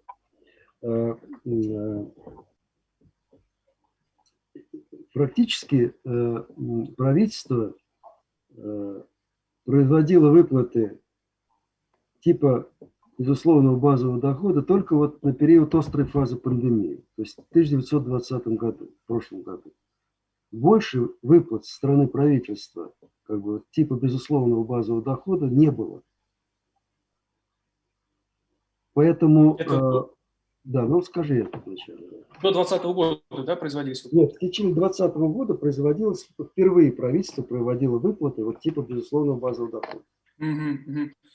It was the new situation in the Russian Federation during the pandemic period. Since the March 2020, Russian government carried out these social transfers to different social groups, primarily to vulnerable population. Before, we didn't have similar forms of such assistance, government assistance, and we can say it's closely similar to universal basic income. Поэтому пока мы единственное, что можем сказать, что согласно публикации Росстата, в результате этих выплат уровень бедности в стране снизился по сравнению с 2019 годом. And at the moment, we can make conclusion due to this government assistance in the form of universal basic income, the standards of living of Russian population has increased, not significantly, but we have positive tendencies. Но другие, так сказать, другое влияние, более такое глубокое изучение последствий вот этих выплат еще предстоит сделать. Meanwhile, the deepest researches concerning universal basic income in Russia Federation, it needs to do in the future, because now we have no comprehensive empirical data about impact of universal basic income on different socio-economic aspects.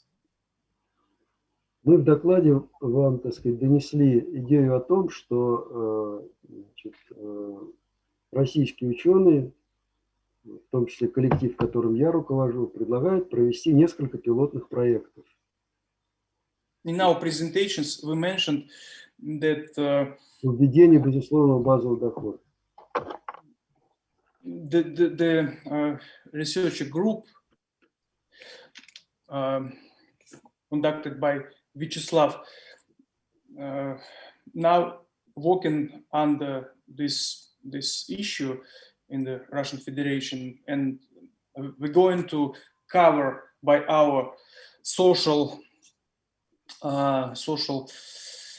reviews and investigations more regions, because just we have for this moment we have just one region, Volga. Да, и мы надеемся, что вот с учетом того, что пандемия как бы привела к тому, что само правительство осознало важность этих безусловных выплат, мы надеемся, что вот сейчас, после всего этого, все-таки правительство поддержит нас, ученых, и значит, поддержит в реализации нескольких пилотных проектов. We believe that выплатам безусловного базового дохода, который можно глубоко проанализировать потом. We believe that due to pandemic situation, the Russian government will support our researcher initiatives towards cover as more Russian regions as possible in terms of exploration of impact of universal basic income on the different spheres of life. And now we have some plans and development project that related with introducing more Russian regions to this pilot project. There will be as pilot regions for our social reviews. Мы выполнили имитационное моделирование, имитационное моделирование выполнили для того, чтобы оценить возможный эффект от выплат безусловного базового дохода бедным семьям с детьми и безработным. И эта модель показала, что мультипликативный эффект от этих выплат дает, так сказать, надежную базу для того, чтобы бюджет российский пополнялся за счет дополнительных налогов и чтобы эта система работала стабильно на протяжении нескольких лет.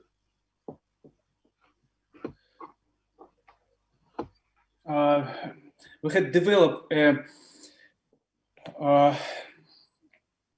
simulation model that shows there is unemployed and families with children that will influenced by positive effects of universal basic income. And meanwhile, we assume that state budget will receive more taxes and more social benefits generated by comprehensive implementation of a universal basic income concept in Russian Federation. У нас есть публикация на английском языке, в которой мы описываем вот эту вот модель имитационную выплаты безусловного базового дохода российским безработным. Мы можем поделиться этой публикацией. We can share with you English publications dedicated to universal basic income in Russia. Можем поделиться. This is very, very important to share this research, because the initiative of universal basic income everywhere, it's really a step of progress in the idea to support social situation. If there are no other question and comment, thank you, Professor Bobkov. Thank you, Igor Shishkin. And now we have... Thank you very much for your attention. Thank you. And now we have Professor Sibel Kalaycoglu from Turkey. She's connected. Sibel, it's up to you. Hello, I'm here. Oh, ecco. Hello. Allora, the rep is How are you? COVID-19 in Turkey. Introduce yourself, please. Well, well, I know some of you, but most of you don't know me. I'm a retired professor from the Department of Sociology of Middle East Technical University. I'm also the president of the Sociological Association of Turkey. And today, well, it was very nice. I know Marco, Rolf, and Peter, Bobko, from long time ago. We have been talking and meeting. Anyhow, so this is the time in the pandemic situation to talk online to each other. We have been mainly interested with precarity. I'm also working with issues of social inequality, social vulnerability, vulnerability related to work, family life, gender issues, migration, so, and disaster. Recently, I'm also working with disaster. So this is because that is why I will try to present a paper on risk today. I hope I will be able to talk about the risks. Now, I just ask 1 minute in order to open my document.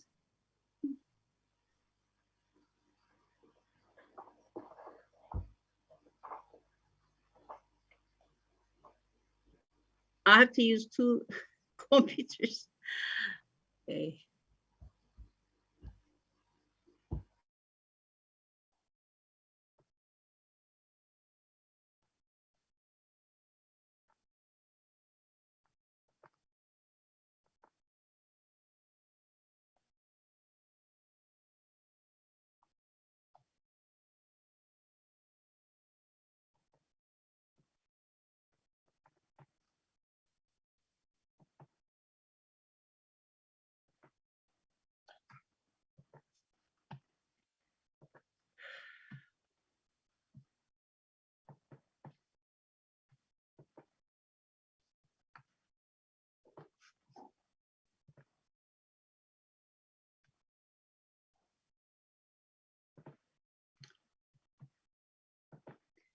Okay.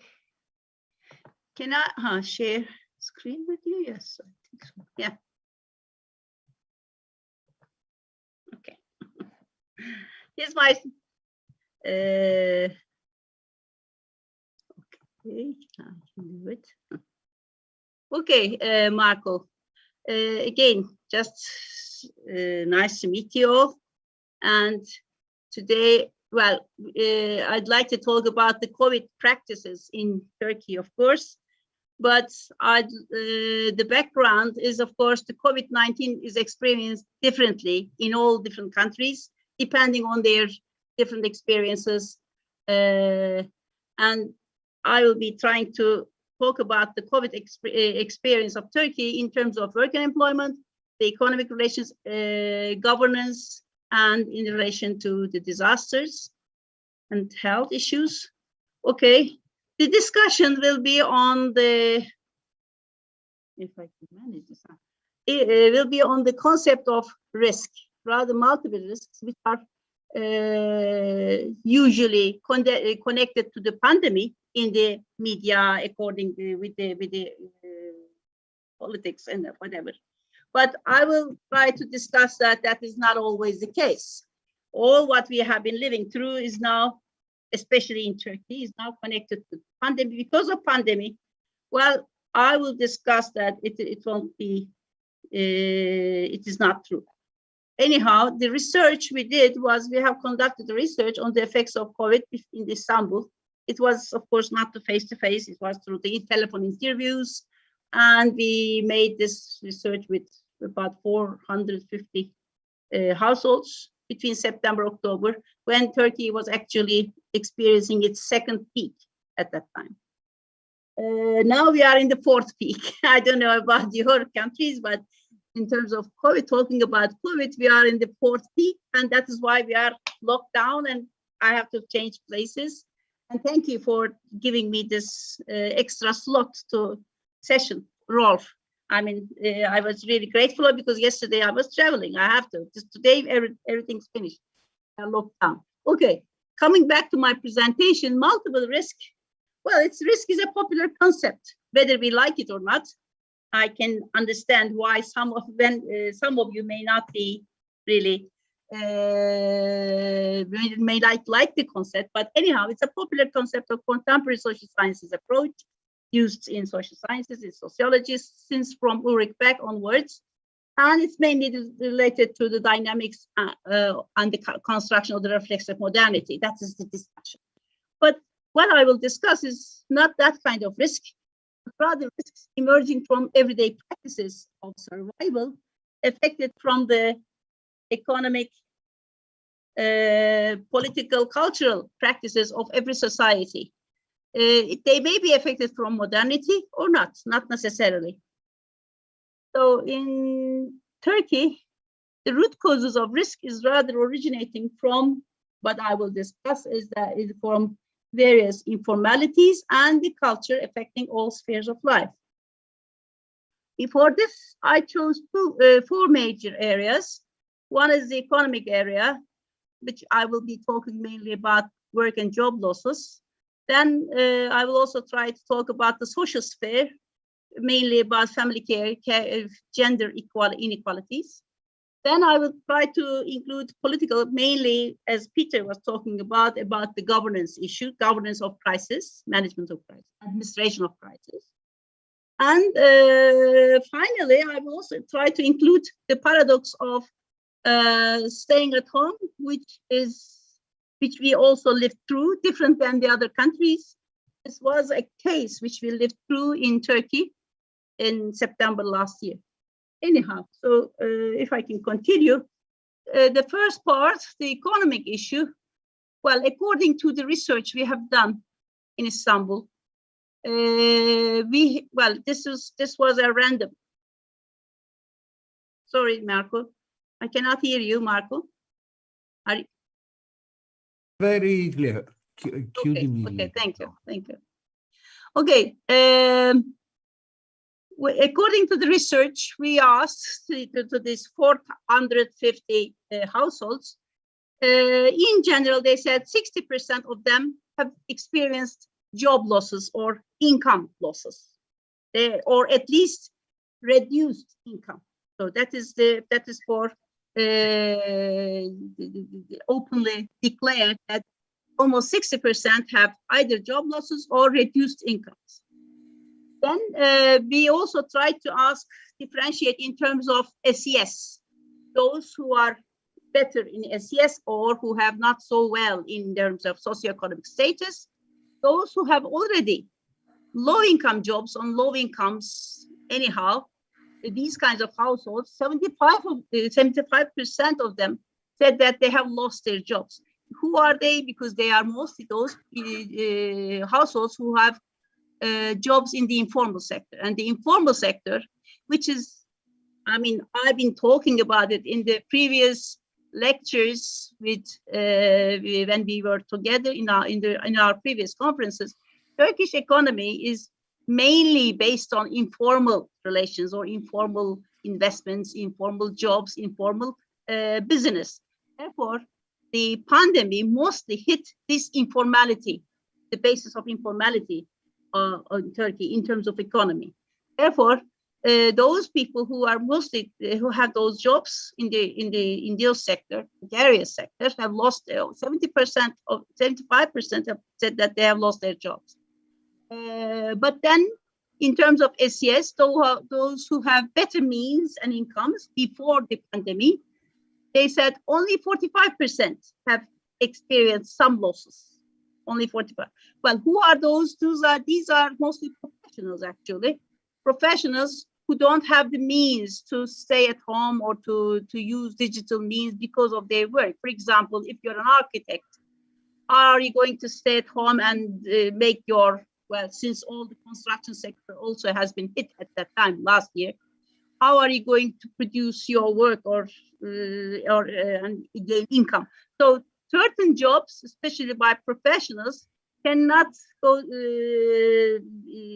They were not so successful continue with their jobs. So those who are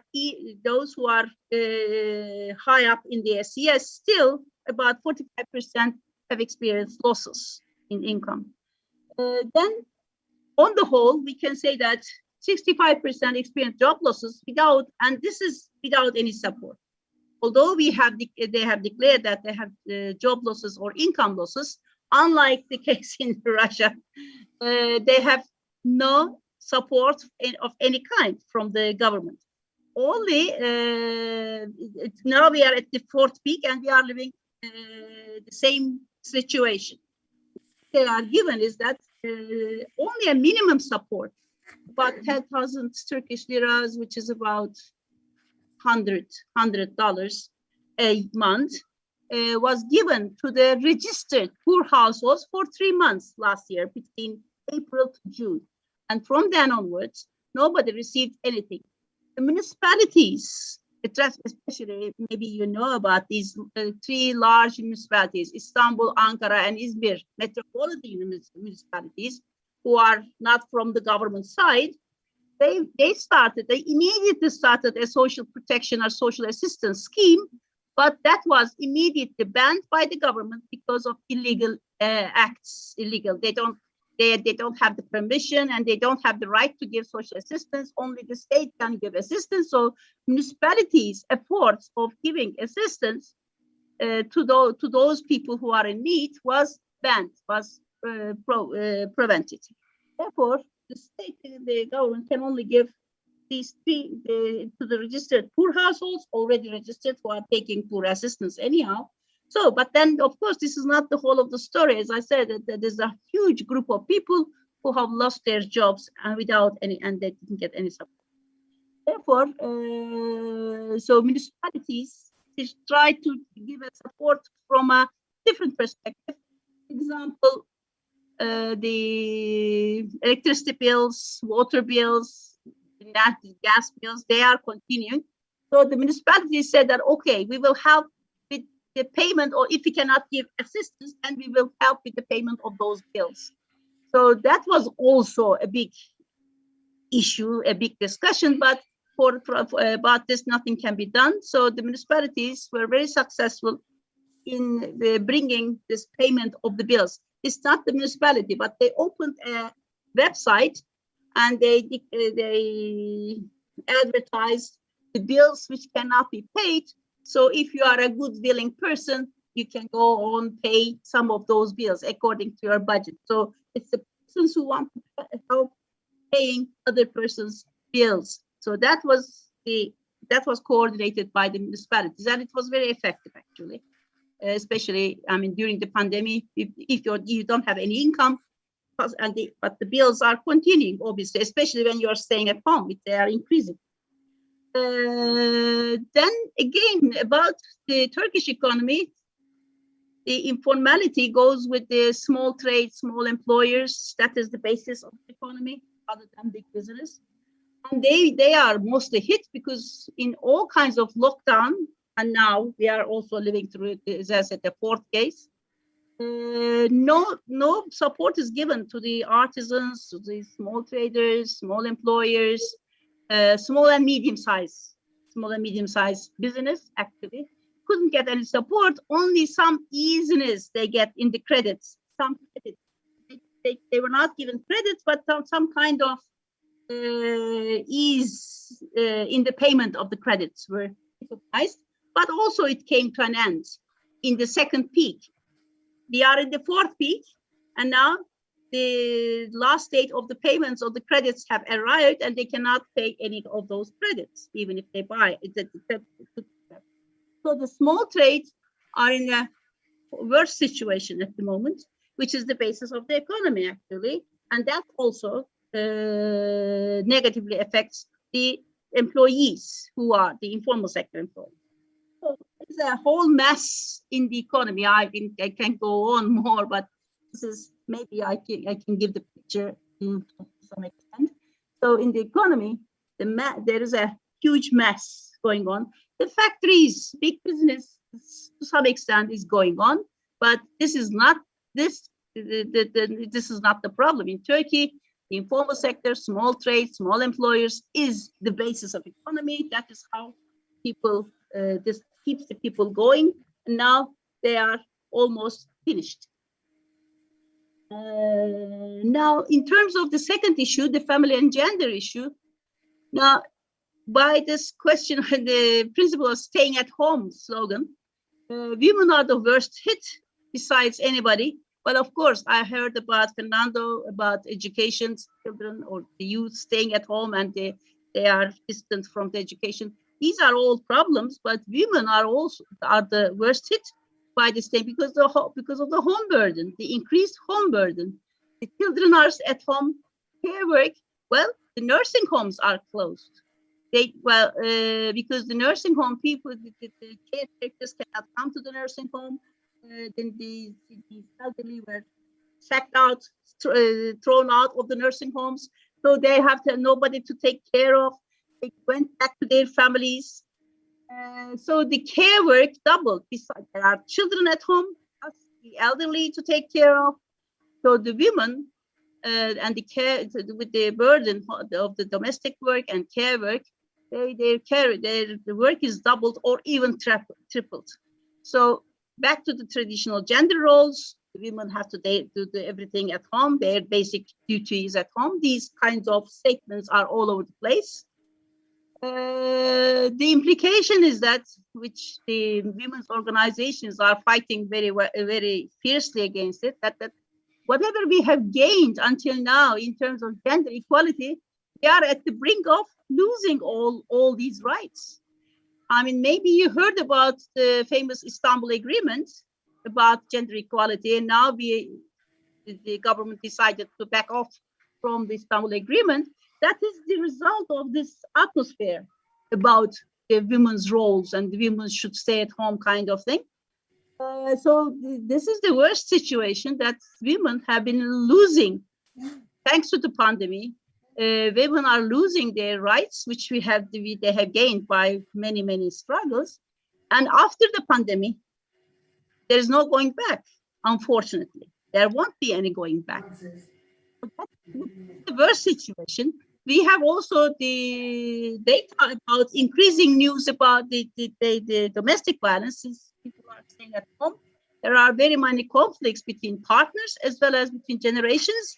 And there are, according to the statistics, the domestic violence against women has increased. Well, it was always there, but it has increased. So these are the implications of staying at home questions, mostly hitting the women's positions or women's rights issues, or also acting against the gender equality. The family basic income has been reduced to an unsustainable level in the most households, and that is one of the conflicts, of course, when the income is less and less, and there's less to eat. That is a major problem. The support from other sources, from the other members of the family is also reduced because everybody is in a difficult situation now. We have this family pool mechanism where all the different members help each other in terms of survival. But now this family pool issue has been broken down. Therefore, the family support or the reciprocal support system mechanism in Turkey is also badly hit. well, we always, in our previous papers and studies, we always discussed that this basing the family income or family welfare on these kinds of family support systems was always a fragility, a vulnerability. And now, through the pandemic, we are living through this, exactly what we have been discussing before, because of the family family support system, the government never thought about, never felt this pressure to bring some kind of another basic income system. And now, all these, when the family support system is broken down, now we see that we are experiencing these fragilities and vulnerabilities in terms of loss of family basic income, and no support is coming from the other family members because everybody is in difficulty. So this is also another case. I mean, based on our previous structures, and now with the pandemic, how these previous problems are now coming to the fore in terms of gender inequality, in terms of economy, and coming to the governance issue, government issue. Now, well, it's different than many of the other countries. There were, well, of course, some of the countries like US or United Kingdom, there were also some kind of problems with the leaders and their announcements. But anyhow, in Turkey, it was one of the worst cases because there was all kinds of conflicting announcements about the crisis, about pandemic, effect of pandemic, about precautions. I mean, what do they do and what do they say? It's never the same. So there was a health commission from the experts, and they say that we have to do such and such and things. Every day in the media, you hear about their advices, but then there's a health minister who says something else. And there are, of course, the president or the presidential figures who say something else.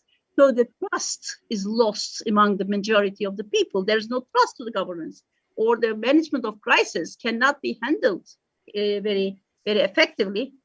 And in our research, we also asked about why people do not stay with the rules. I mean, we know about the precautions, how to stay healthy. Why do people, most of the people do not? Because they said that we don't trust whether it is true, whether we should wear a mask or not. Everybody says something else, or whether we should be coming together or not. Everybody is saying something else. Therefore, they don't trust, first of all, to the announcements or to the precautions. So that was one of the major discussions in our, well, it came out in the research that there is a major loss of trust to the governors, to all kinds of experts. In the beginning, last year, around June last year, we always, among us, we were discussing that, okay, this is the time when people start believing scientists. The role of science will be coming. But unfortunately, it didn't work out like this. Towards the end of the year, and now the scientists are saying something, but their role is minimized because of this president and the health minister and all kinds of other governmental bodies who are saying all kinds of conflicting issues. Plus, through their acts, they are making big conferences that they collect all the people. That is why we have the fourth peak nowadays. They are making big congresses without any precautions, and now, on the other hand, they are saying to the people that you have to be staying safe and etc. Well, these kinds of conflicting issues, what do they say and what do they do, is a major problem with the management of crisis and governance issue in Turkey. Plus, again, thinking about the informality of economic life, in our research, most of the people said that, well, whatever they say is impossible in our life. If I act like they say, I stay at home. Well, I cannot work digital. There's no online working in my way, in my life, in my work. Therefore, it is impossible if I'm a mine worker, if I'm a kind of because all the workplaces are open, they don't close the workplaces. But then at the same day, but the workplaces are not allowed it's not possible to work online. Therefore, the conditions are impossible according to these people. They said, okay, they are telling us all these kinds of things, but in my work, it's impossible. Also, if I don't work, I'll be dying. Whether should I go to work and become COVID, or stay at home and die because of hunger? So they have to choose between. This is the worst situation for a people to choose between these two worst situations. Is what we are living through at the moment in Turkey. So that is something. It's a very the governance of crisis is a major issue, and now we are seeing all kinds of conflicting decisions and commands and announcements, which doesn't lead the people to stay with the. So we will be experiencing fifth peak, fifth, sixth. I don't know. We are in the fourth peak now. It is, but then that is another issue. All the responsibility is given to the people because people are not acting according to the rules. Well, but then the people say to us that first, the rules are not suitable with my work situation. Secondly, it's there is no trust. We don't trust what they say. So there is these two issues coming out from the research. Now, okay, the fourth one was a little bit of a. It came out actually by itself. This is the paradox of staying at home. Okay, we have to stay at home in order to be healthy. But then last September in Izmir, a big earthquake took place, and like around more than 100 people has died because of the disaster. And now and the continuing earthquakes continued all the time, so people cannot go inside their houses. So on the one hand, they have to stay at home. On the other hand, they cannot stay at home because of the earthquake. So that is also studied by many people. I mean, this paradox, staying at home, but in the time of, so that gives me the idea of multiple, when these multiple risks. On the one hand, the disaster, the earthquake. On the other hand, the COVID. On top of it, Izmir also experienced floods, extreme floods last year. So there are three major disasters intersecting, coming on top of each other, overlapping, and the vulnerability of the risks people have experiencing has been huge. So this is the fourth one, which I was talking about. So the multiple risks in that case, it's a different than our situation for everybody. It may not be the same for everybody, but in Izmir, it was a very specific case where we see all these three disasters overlapping each other.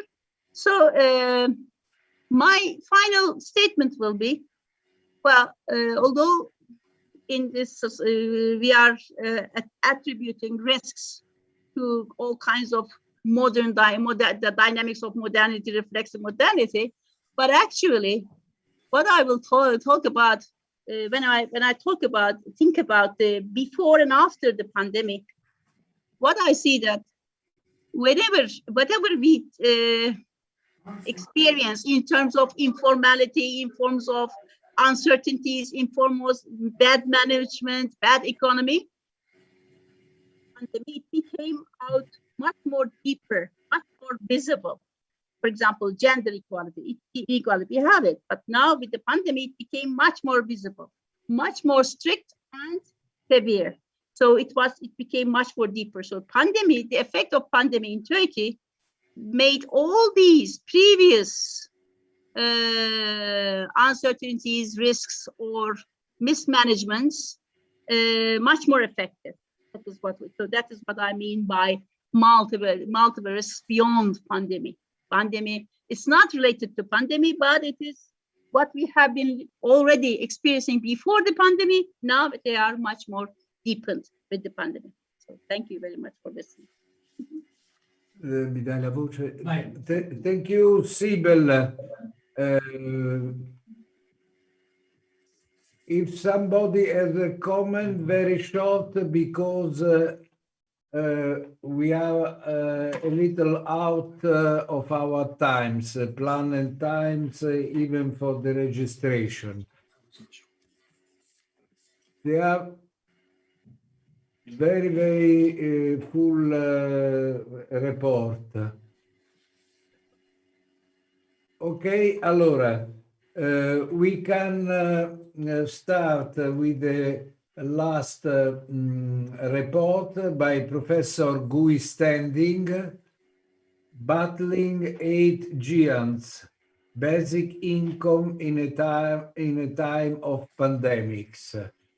Then, after his report, we have a closing debate with Rolf and Anna. Professor Guy Standing, to you, up to you. Thank you very much. I hope you can all see me and hear me. And I apologize for not being in the conference yesterday. My speech is going to be based on a new book that's just come out called The Corruption of Capitalism. And I think we are at a key transformational moment, which reminds us of Karl Polanyi's great transformation.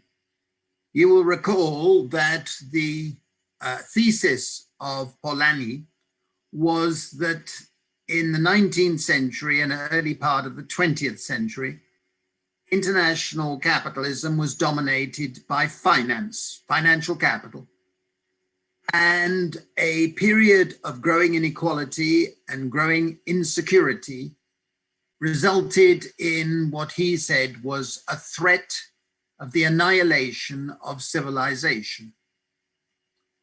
And the economy was disembedded from society. He foresaw, and that was his great transformational thesis, that there would then be a period in which society would re-embed the economy into society, and it resulted in welfare state capitalism. Now, welfare state capitalism moderated the extent of insecurity, moderated inequality, and it was based on industrial capitalism and a very male-oriented labor market and a very male-dominated welfare state system, whether it was based on Beveridge principles or on Bismarckian principles, or even on the Swedish model principles.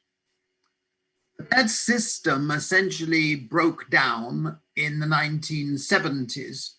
And we then had a period of disembeddedness again, the beginning of the global transformation, construction of a global market economy. Initially, the neoliberals that dominated that period pursued a free market agenda, an agenda of dismantling social institutions, an agenda for altering the balance of power in favor of capital and finance. And it was a period in which new politicians came up, Margaret Thatcher, Ronald Reagan, all linked to this agenda. Now, my argument is that, in fact, the whole process since then has been based on a huge lie, which is that it was an attempt to create a free market economy. Today, we have the most unfree market economy ever constructed across the world.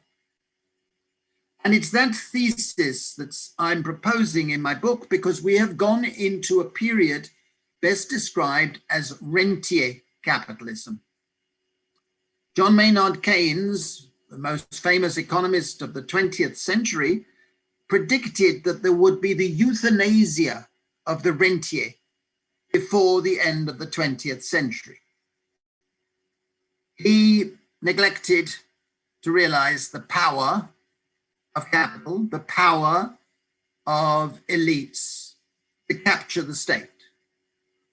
In fact, we have a system in which more and more and more of the income and the wealth and the power is going to the owners of property, physical property, financial property, and intellectual property. And less income is going to those who rely on labor and work. And in the same era, since the 1980s, we have seen the old welfare state, which was suited roughly to that post-war era, crumbling and dissolving and failing to provide protection for ordinary people. This is a global phenomenon. And you've been seeing more and more moving towards social assistance, means testing, behavior testing, punitive sanctions in welfare schemes, workfare.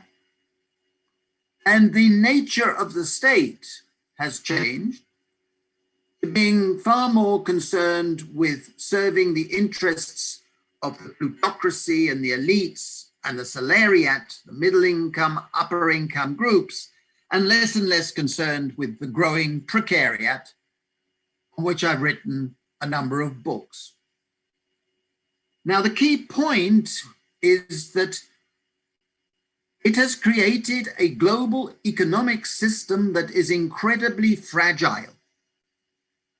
It lacks any robustness, any resilience, so that we have one shock after another shock, one financial crisis after another financial crisis. And of course, the pandemic, the COVID pandemic, was the 6th pandemic of this century already. And it is going to have ramifications that are much greater than the Spanish flu 100 years ago. Even though the Spanish flu killed over 50 million people, it didn't result in an economic crisis of the dimensions we are going to see today.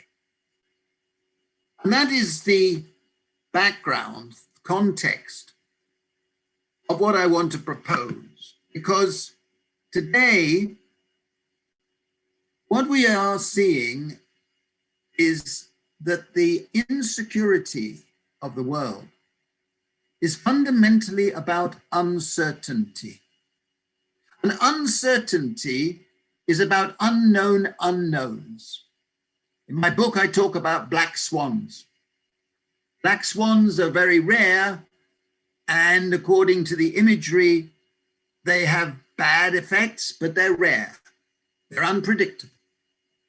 Now we have many black swans coming with the prospects of more pandemics, more social illnesses, more financial crises, more periods of austerity, unless we can make substantial transformational change. And having analyzed in my book the various factors that have created this rigged rentier capitalism, I came to the conclusion that we must look back at that period around the end of the last World War and think what changes came in. And all of you will be familiar with the report of William Beveridge of 1942. And Beveridge said, "This is a time for revolutions, not for patching, not for putting elastoplast, but for fundamental change." And he came up with the image on page 2 of his report saying we must slay, we must kill 5 giants, 5 ogres. Those 5 were disease, ignorance, idleness, squalor, bad conditions, and want, poverty.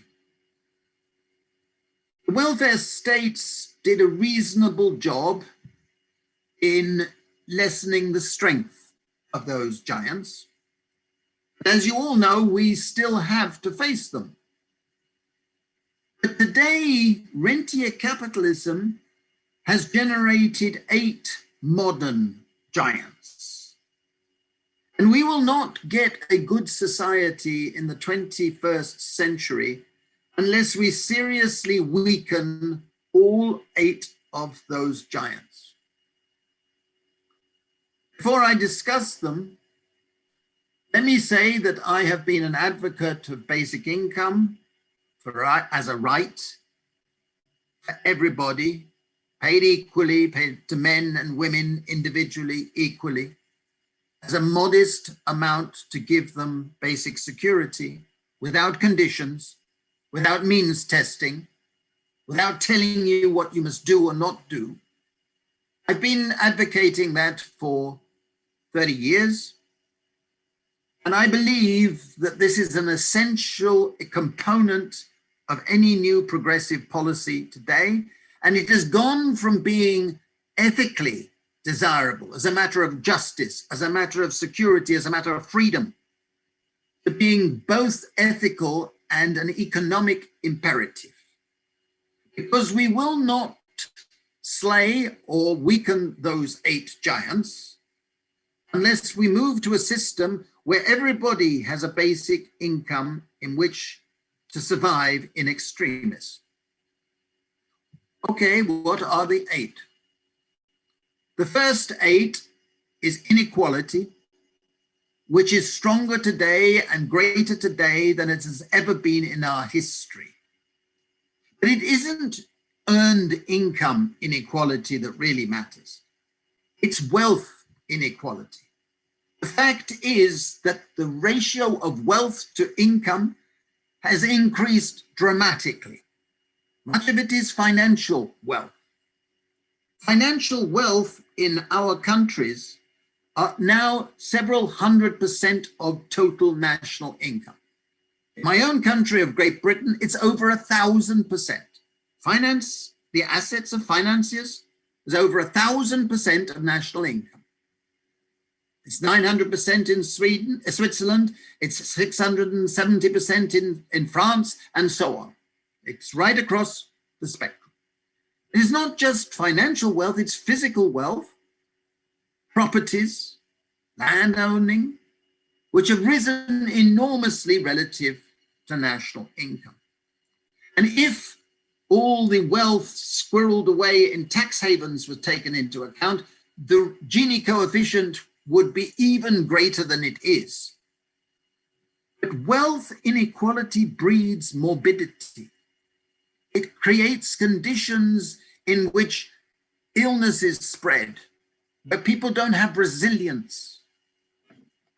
I believe we must recycle rentier income, rentier wealth into paying people a basic income and build a new income distribution system whereby people will be able to pursue work and their own development in conditions of security. And that leads to the second giant. The second giant is that we are suffering a pandemic of insecurity. Now, insecurity lowers people's mental bandwidth. It lowers their IQ.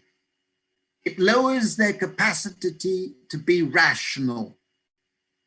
And if the state allows people to be living in chronic insecurity, they are unfair to demand those people to act responsibly and rationally. Because insecurity corrodes.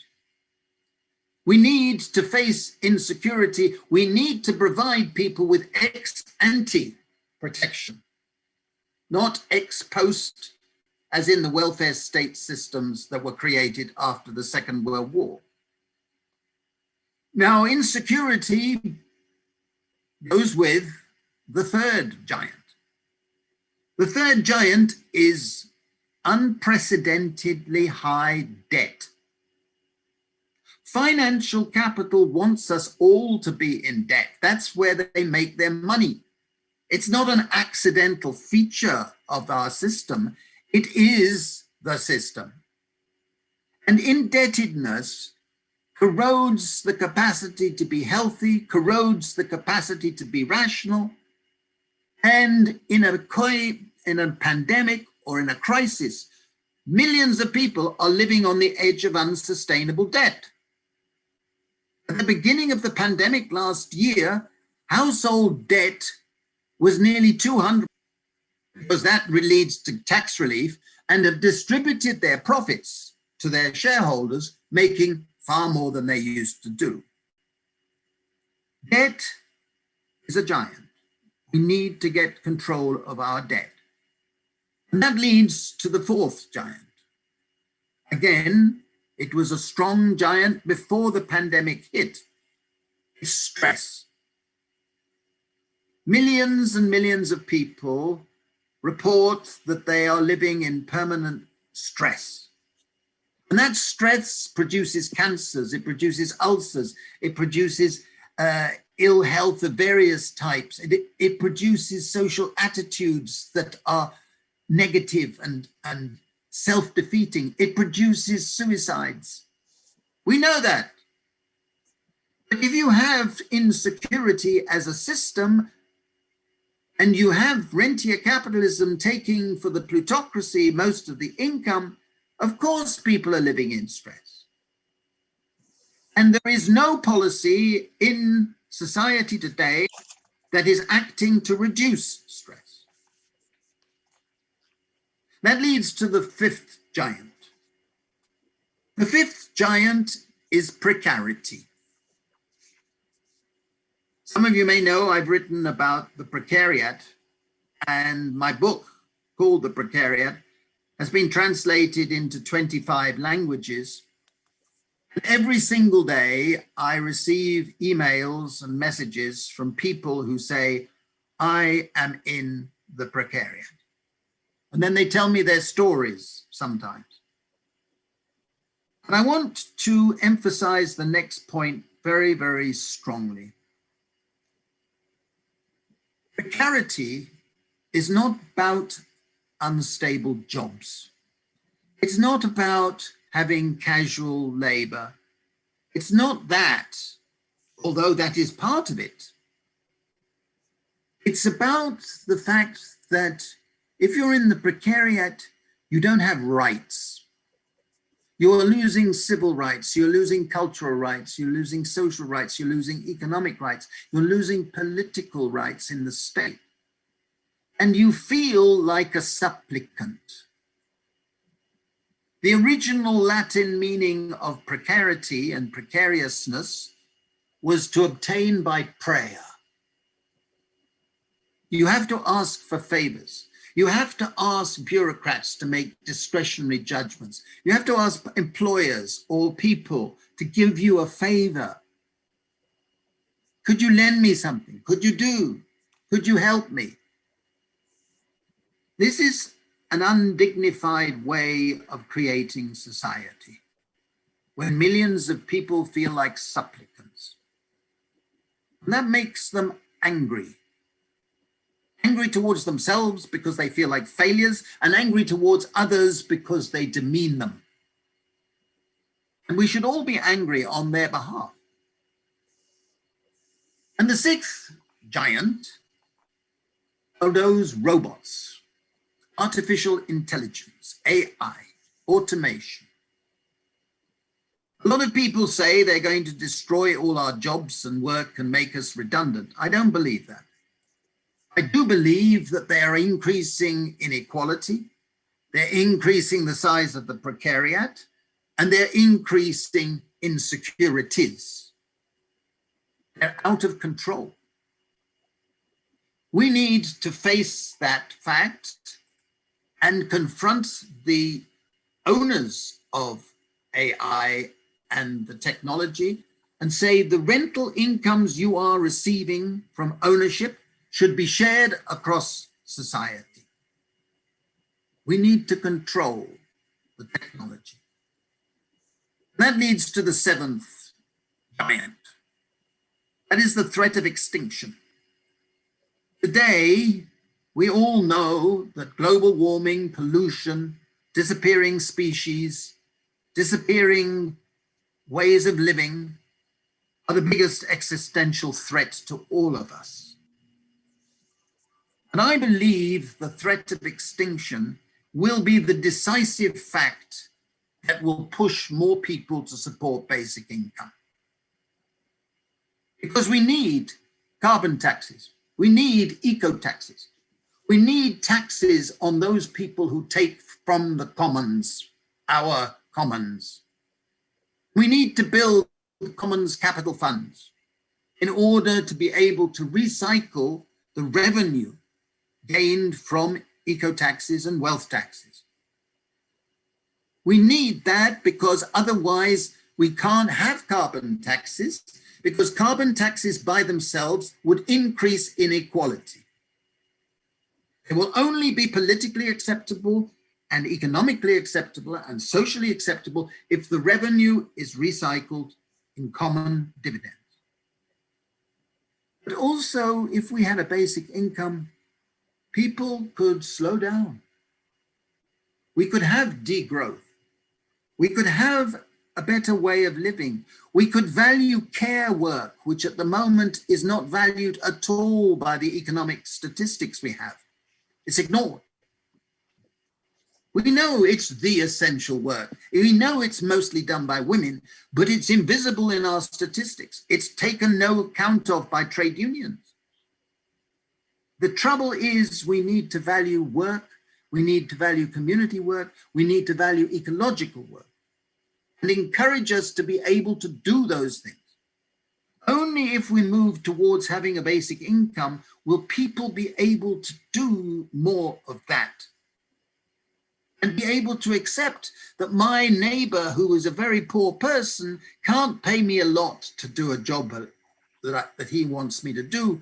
But if I have a basic income, I'll be able to say, yes, I'll do it for that lower amount. It also strengthens the bargaining position so you can say no to a lousy job or a bullshit job or a job that is doing something damaging, but you would otherwise have to take because you're desperate. And that leads to the eighth and final giant. If you create a society where the precariat is huge and insecure, if you create a society where people are stressed, angry about inequality, angry about the threat of extinction, don't be surprised if a lot of the less educated people vote for neo-fascist populists. Populism is the eighth giant. On page 1 of my book on the precariat, published in 2011, the first edition, I said, unless the insecurities and aspirations of the precariat are addressed as a matter of urgency, we will see a political monster come up. In November 2016, many readers of my book wrote to me and said, your monster has arrived. It was Donald Trump. Donald Trump did terrifyingly bad things. We are fortunate in the sense that he was so stupid and such a bad politician that we've escaped him, finally. But he still got 74 million votes. And there will be other authoritarian fascists and neo-fascists in the wings.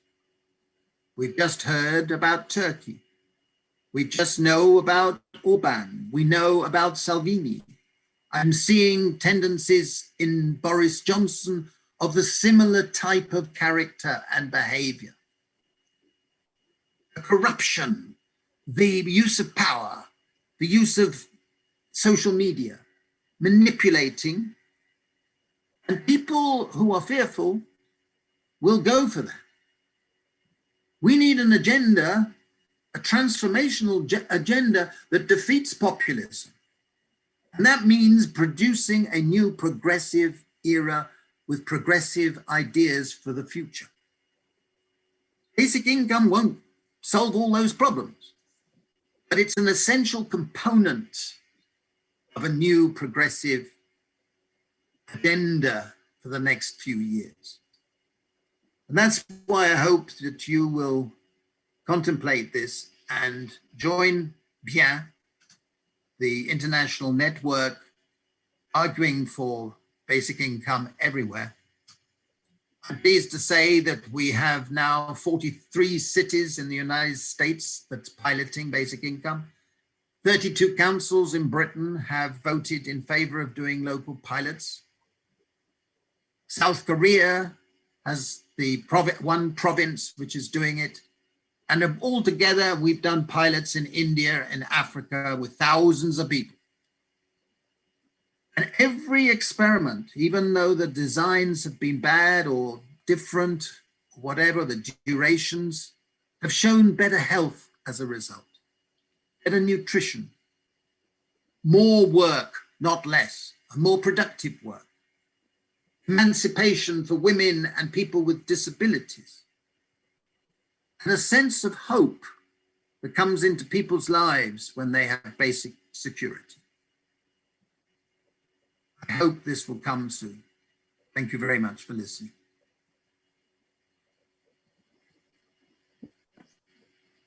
Thank you to you, Professor Standing. We open a new conference now about the future scenario.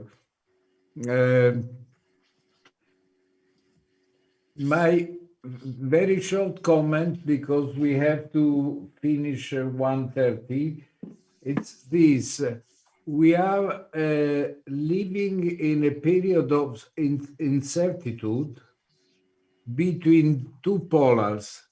People that dreaming to go to the normalization of the past, and people that is aware that a lot of things will change in the coming future.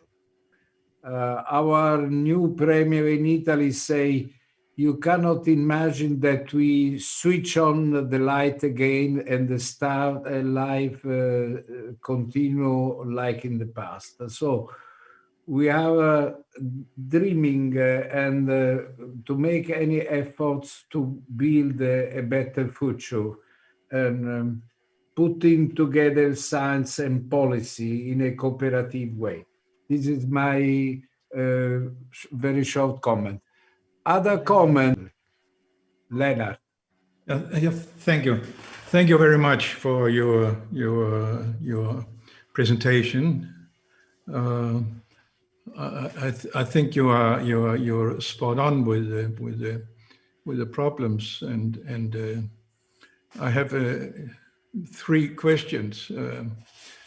Because question is how do we handle, and what threats are there? And so I had a question about the threat, so to speak. Very often if there's a system is in jeopardy and faces problems, and that is, if it is fragile as it is now, it faces problems, and we very often see them seek for enormous conflicts to hide the problems. That is also what we are seeing today. They are trying to seek and create problems, trying to pump up aggressive postures and military spendings in sky high. It's very scary, and you didn't mention that dimension. So I would like you to comment on that. And then I would like to ask you what comments would you have on how to more basically, now you have the criticisms and the goals, but would you have any reflection on the way the economic models should work, and also how the political systems might come to work? Thank you. Okay, other questions? No. Allora, your answer. May I have 1 minute for question? Yes. Okay. 1 minute. Okay. 3 points. First point that I think your presentation touches a very cool issue for the current society. Yesterday we also talked uncertainty, insecurity, and this is well expressed by your presentation. This is the first point. Second point is I think your presentation is very good, even for Chinese reader. So if you can write down the paper, I can recommend to some Chinese journal for publication. So your paper is very welcome. The last point, with 1 minute.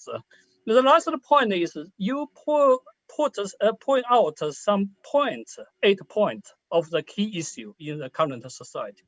That's remind us that perhaps we need ideology for the current, not a political ideology, but the ideology of this current world, and then combine those 5 point, 8 point to make the big pictures.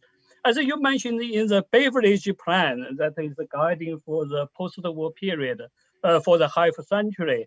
I think the time is changed from Beveridge plan and that 5 arrow and how to use the social policy to against. And now we need the new ideology as the guiding line. Okay, now is my point. Okay. Can I If ask there you are questions? Short question. very short, please. Thank you. Professor Standing, thank you very much for your interesting and motivated speech. And I'd like to ask you some short question. Is it possible to find some compromise between the large capital in the world, interest of corporations and financial institutions and society as well? Or the most people on the planet fated to live in precarious, unsteady and poor conditions? This is our unavoidable future, or there is some way to overcome these problems? What do you think? Thank you. Other? No. Okay, Professor Standing and then Rolf to close. Thank you. Thank you for the questions. I think that we have to recognize this huge threat. I am an optimist in the sense that I believe there are solutions to these crises, but they require quite a radical set of measures. I believe to give people basic security, we have to introduce a basic income for everybody. I think the best way of paying for that would be a combination of a wealth tax and taxes on ecological damaging things. We could easily manage to raise enough money to put into a commons capital fund which would invest in ecological and good investments and use the returns to pay gradually a higher and higher basic income. It's only one strategy. I think we need to dismantle our intellectual property rights system, as I describe in the book. It's totally unnecessary. It gives monopoly powers to big corporations for 20 years or more, and it's completely contrary to any idea of a free market. I think in terms of the issues that Lennart raised, absolutely right. We have a threat today that's equivalent to the early 1930s. We will either go to an authoritarian direction where the winners, the plutocracy, the billionaires are in alliance with an elite that rules the state and suppresses dissent and nonconformist behavior and ideas. We could see this in Italy, we could see it in Britain, we could see it in any of the countries, particularly listening to Turkey, we know that. Or we could have a resurgence of a more meaningful, democratic, egalitarian type of society. I proposed a number of measures that would help move in that direction, but I'm very aware that the precariat is the emerging mass class. And I believe class matters. And the major class will be demanding changes that suit its objectives. At the moment, part of the precariat are people who've fallen out of old industrial societies, don't have much education, so they listen to the populists promising to bring back yesterday. Make America great again. Boris Johnson, bring back sovereignty. Or Poland's the similar thing. Or Salvini and the League. They're always promising to bring back what was great yesterday. And they play on that. And that is fearful because they could lead us back into some sort of fascism. But the other part is the young educated who are coming out of university and colleges, joining the precariat, who don't have a sense of future, but they have education and they know that the old is not desirable, and they're looking for a new politics of paradise. We should be encouraging that because it's ecological, it's egalitarian, it's emancipatory, it's reviving the spirit of the Renaissance, the Enlightenment. Liberté, égalité, fraternité, solidarity. And I think that group is growing relative to the other. I've outlined in another book a precariat charter, a manifesto. What are the policies that the progressive part of the precariat want? And I've heard in my speeches. I've given over 500 speeches around the world on the precariat over the last 10 years. As far as Carlin's point, some of my books have now been translated into simple Chinese, simple Mandarin, and complex. And not the latest one, The Corruption of Capitalism. It's only come out this week, but it does exist in Spanish. I think that the reactions I'm getting to the book says that the diagnosis accords with what many of us feel. Therefore, the next stage is to educate ourselves to what we can do about it, what type of politicians we want to support or become. So I think it's a very transformative moment. Things could be terrible or they could become much, much better. We are on a knife edge. Thank you very much for listening to me. Thank you to you, Professor Standing. We are going to close the session, this second part of the session. Many thanks to the speaker, Professor Vyacheslav Bobkov, Dr. Igor Shishkin, Professor Sibel Kalachoglu, and Kees van Celik, and Professor Guy Standing. The limit of time, now the floor to Rolf Hepp for the final hello. Yes, thank you. I think it was very interesting as a conference, and if I take the results of this days, we see how the society have difficulties to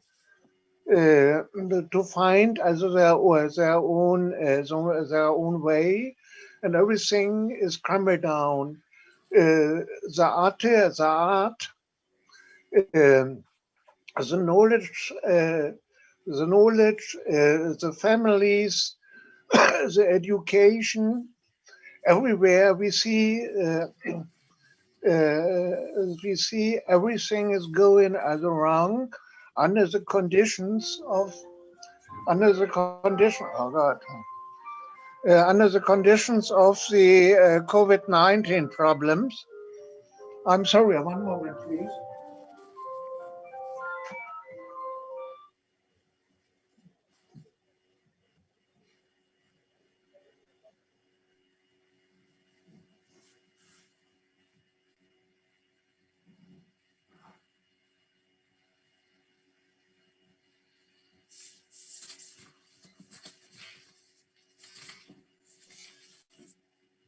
Rolf?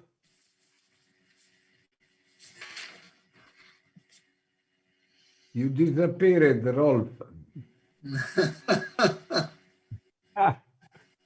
I take the opportunity to thank you, our technicians, and they come here, please, to say hello to everybody.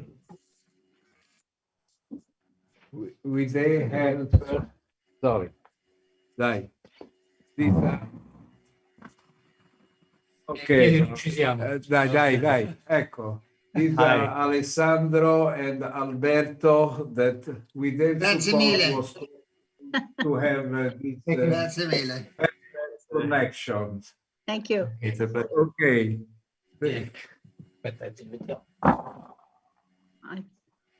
I think the Rolf has disappeared to open the door. The doorbell ring, I think. Disappeared. Go to future. I have to go. Okay, allora, everybody, thank you very much. And let's stay in contact and we exchange our documents. And there is the registration. It's international recorded and disseminated. We have a lot of attention by the press agency, both Italian and foreign, appointed to Italy. So we have launched a lot of message, and if we continue to exchange, we are sure that we make any efforts to make precariat on the center of the table, just in these difficult times. Thank you to everybody, and let's stay in contact by email, by exchanging documents. Thank you. Go further. Thank you to everybody. Grazie. Hello. Thank you. Grazie, alla prossima. Hello. Ciao. Grazie, alla prossima. Thank you. Thank you, Marco. That's been fine. Grazie. Bye-bye.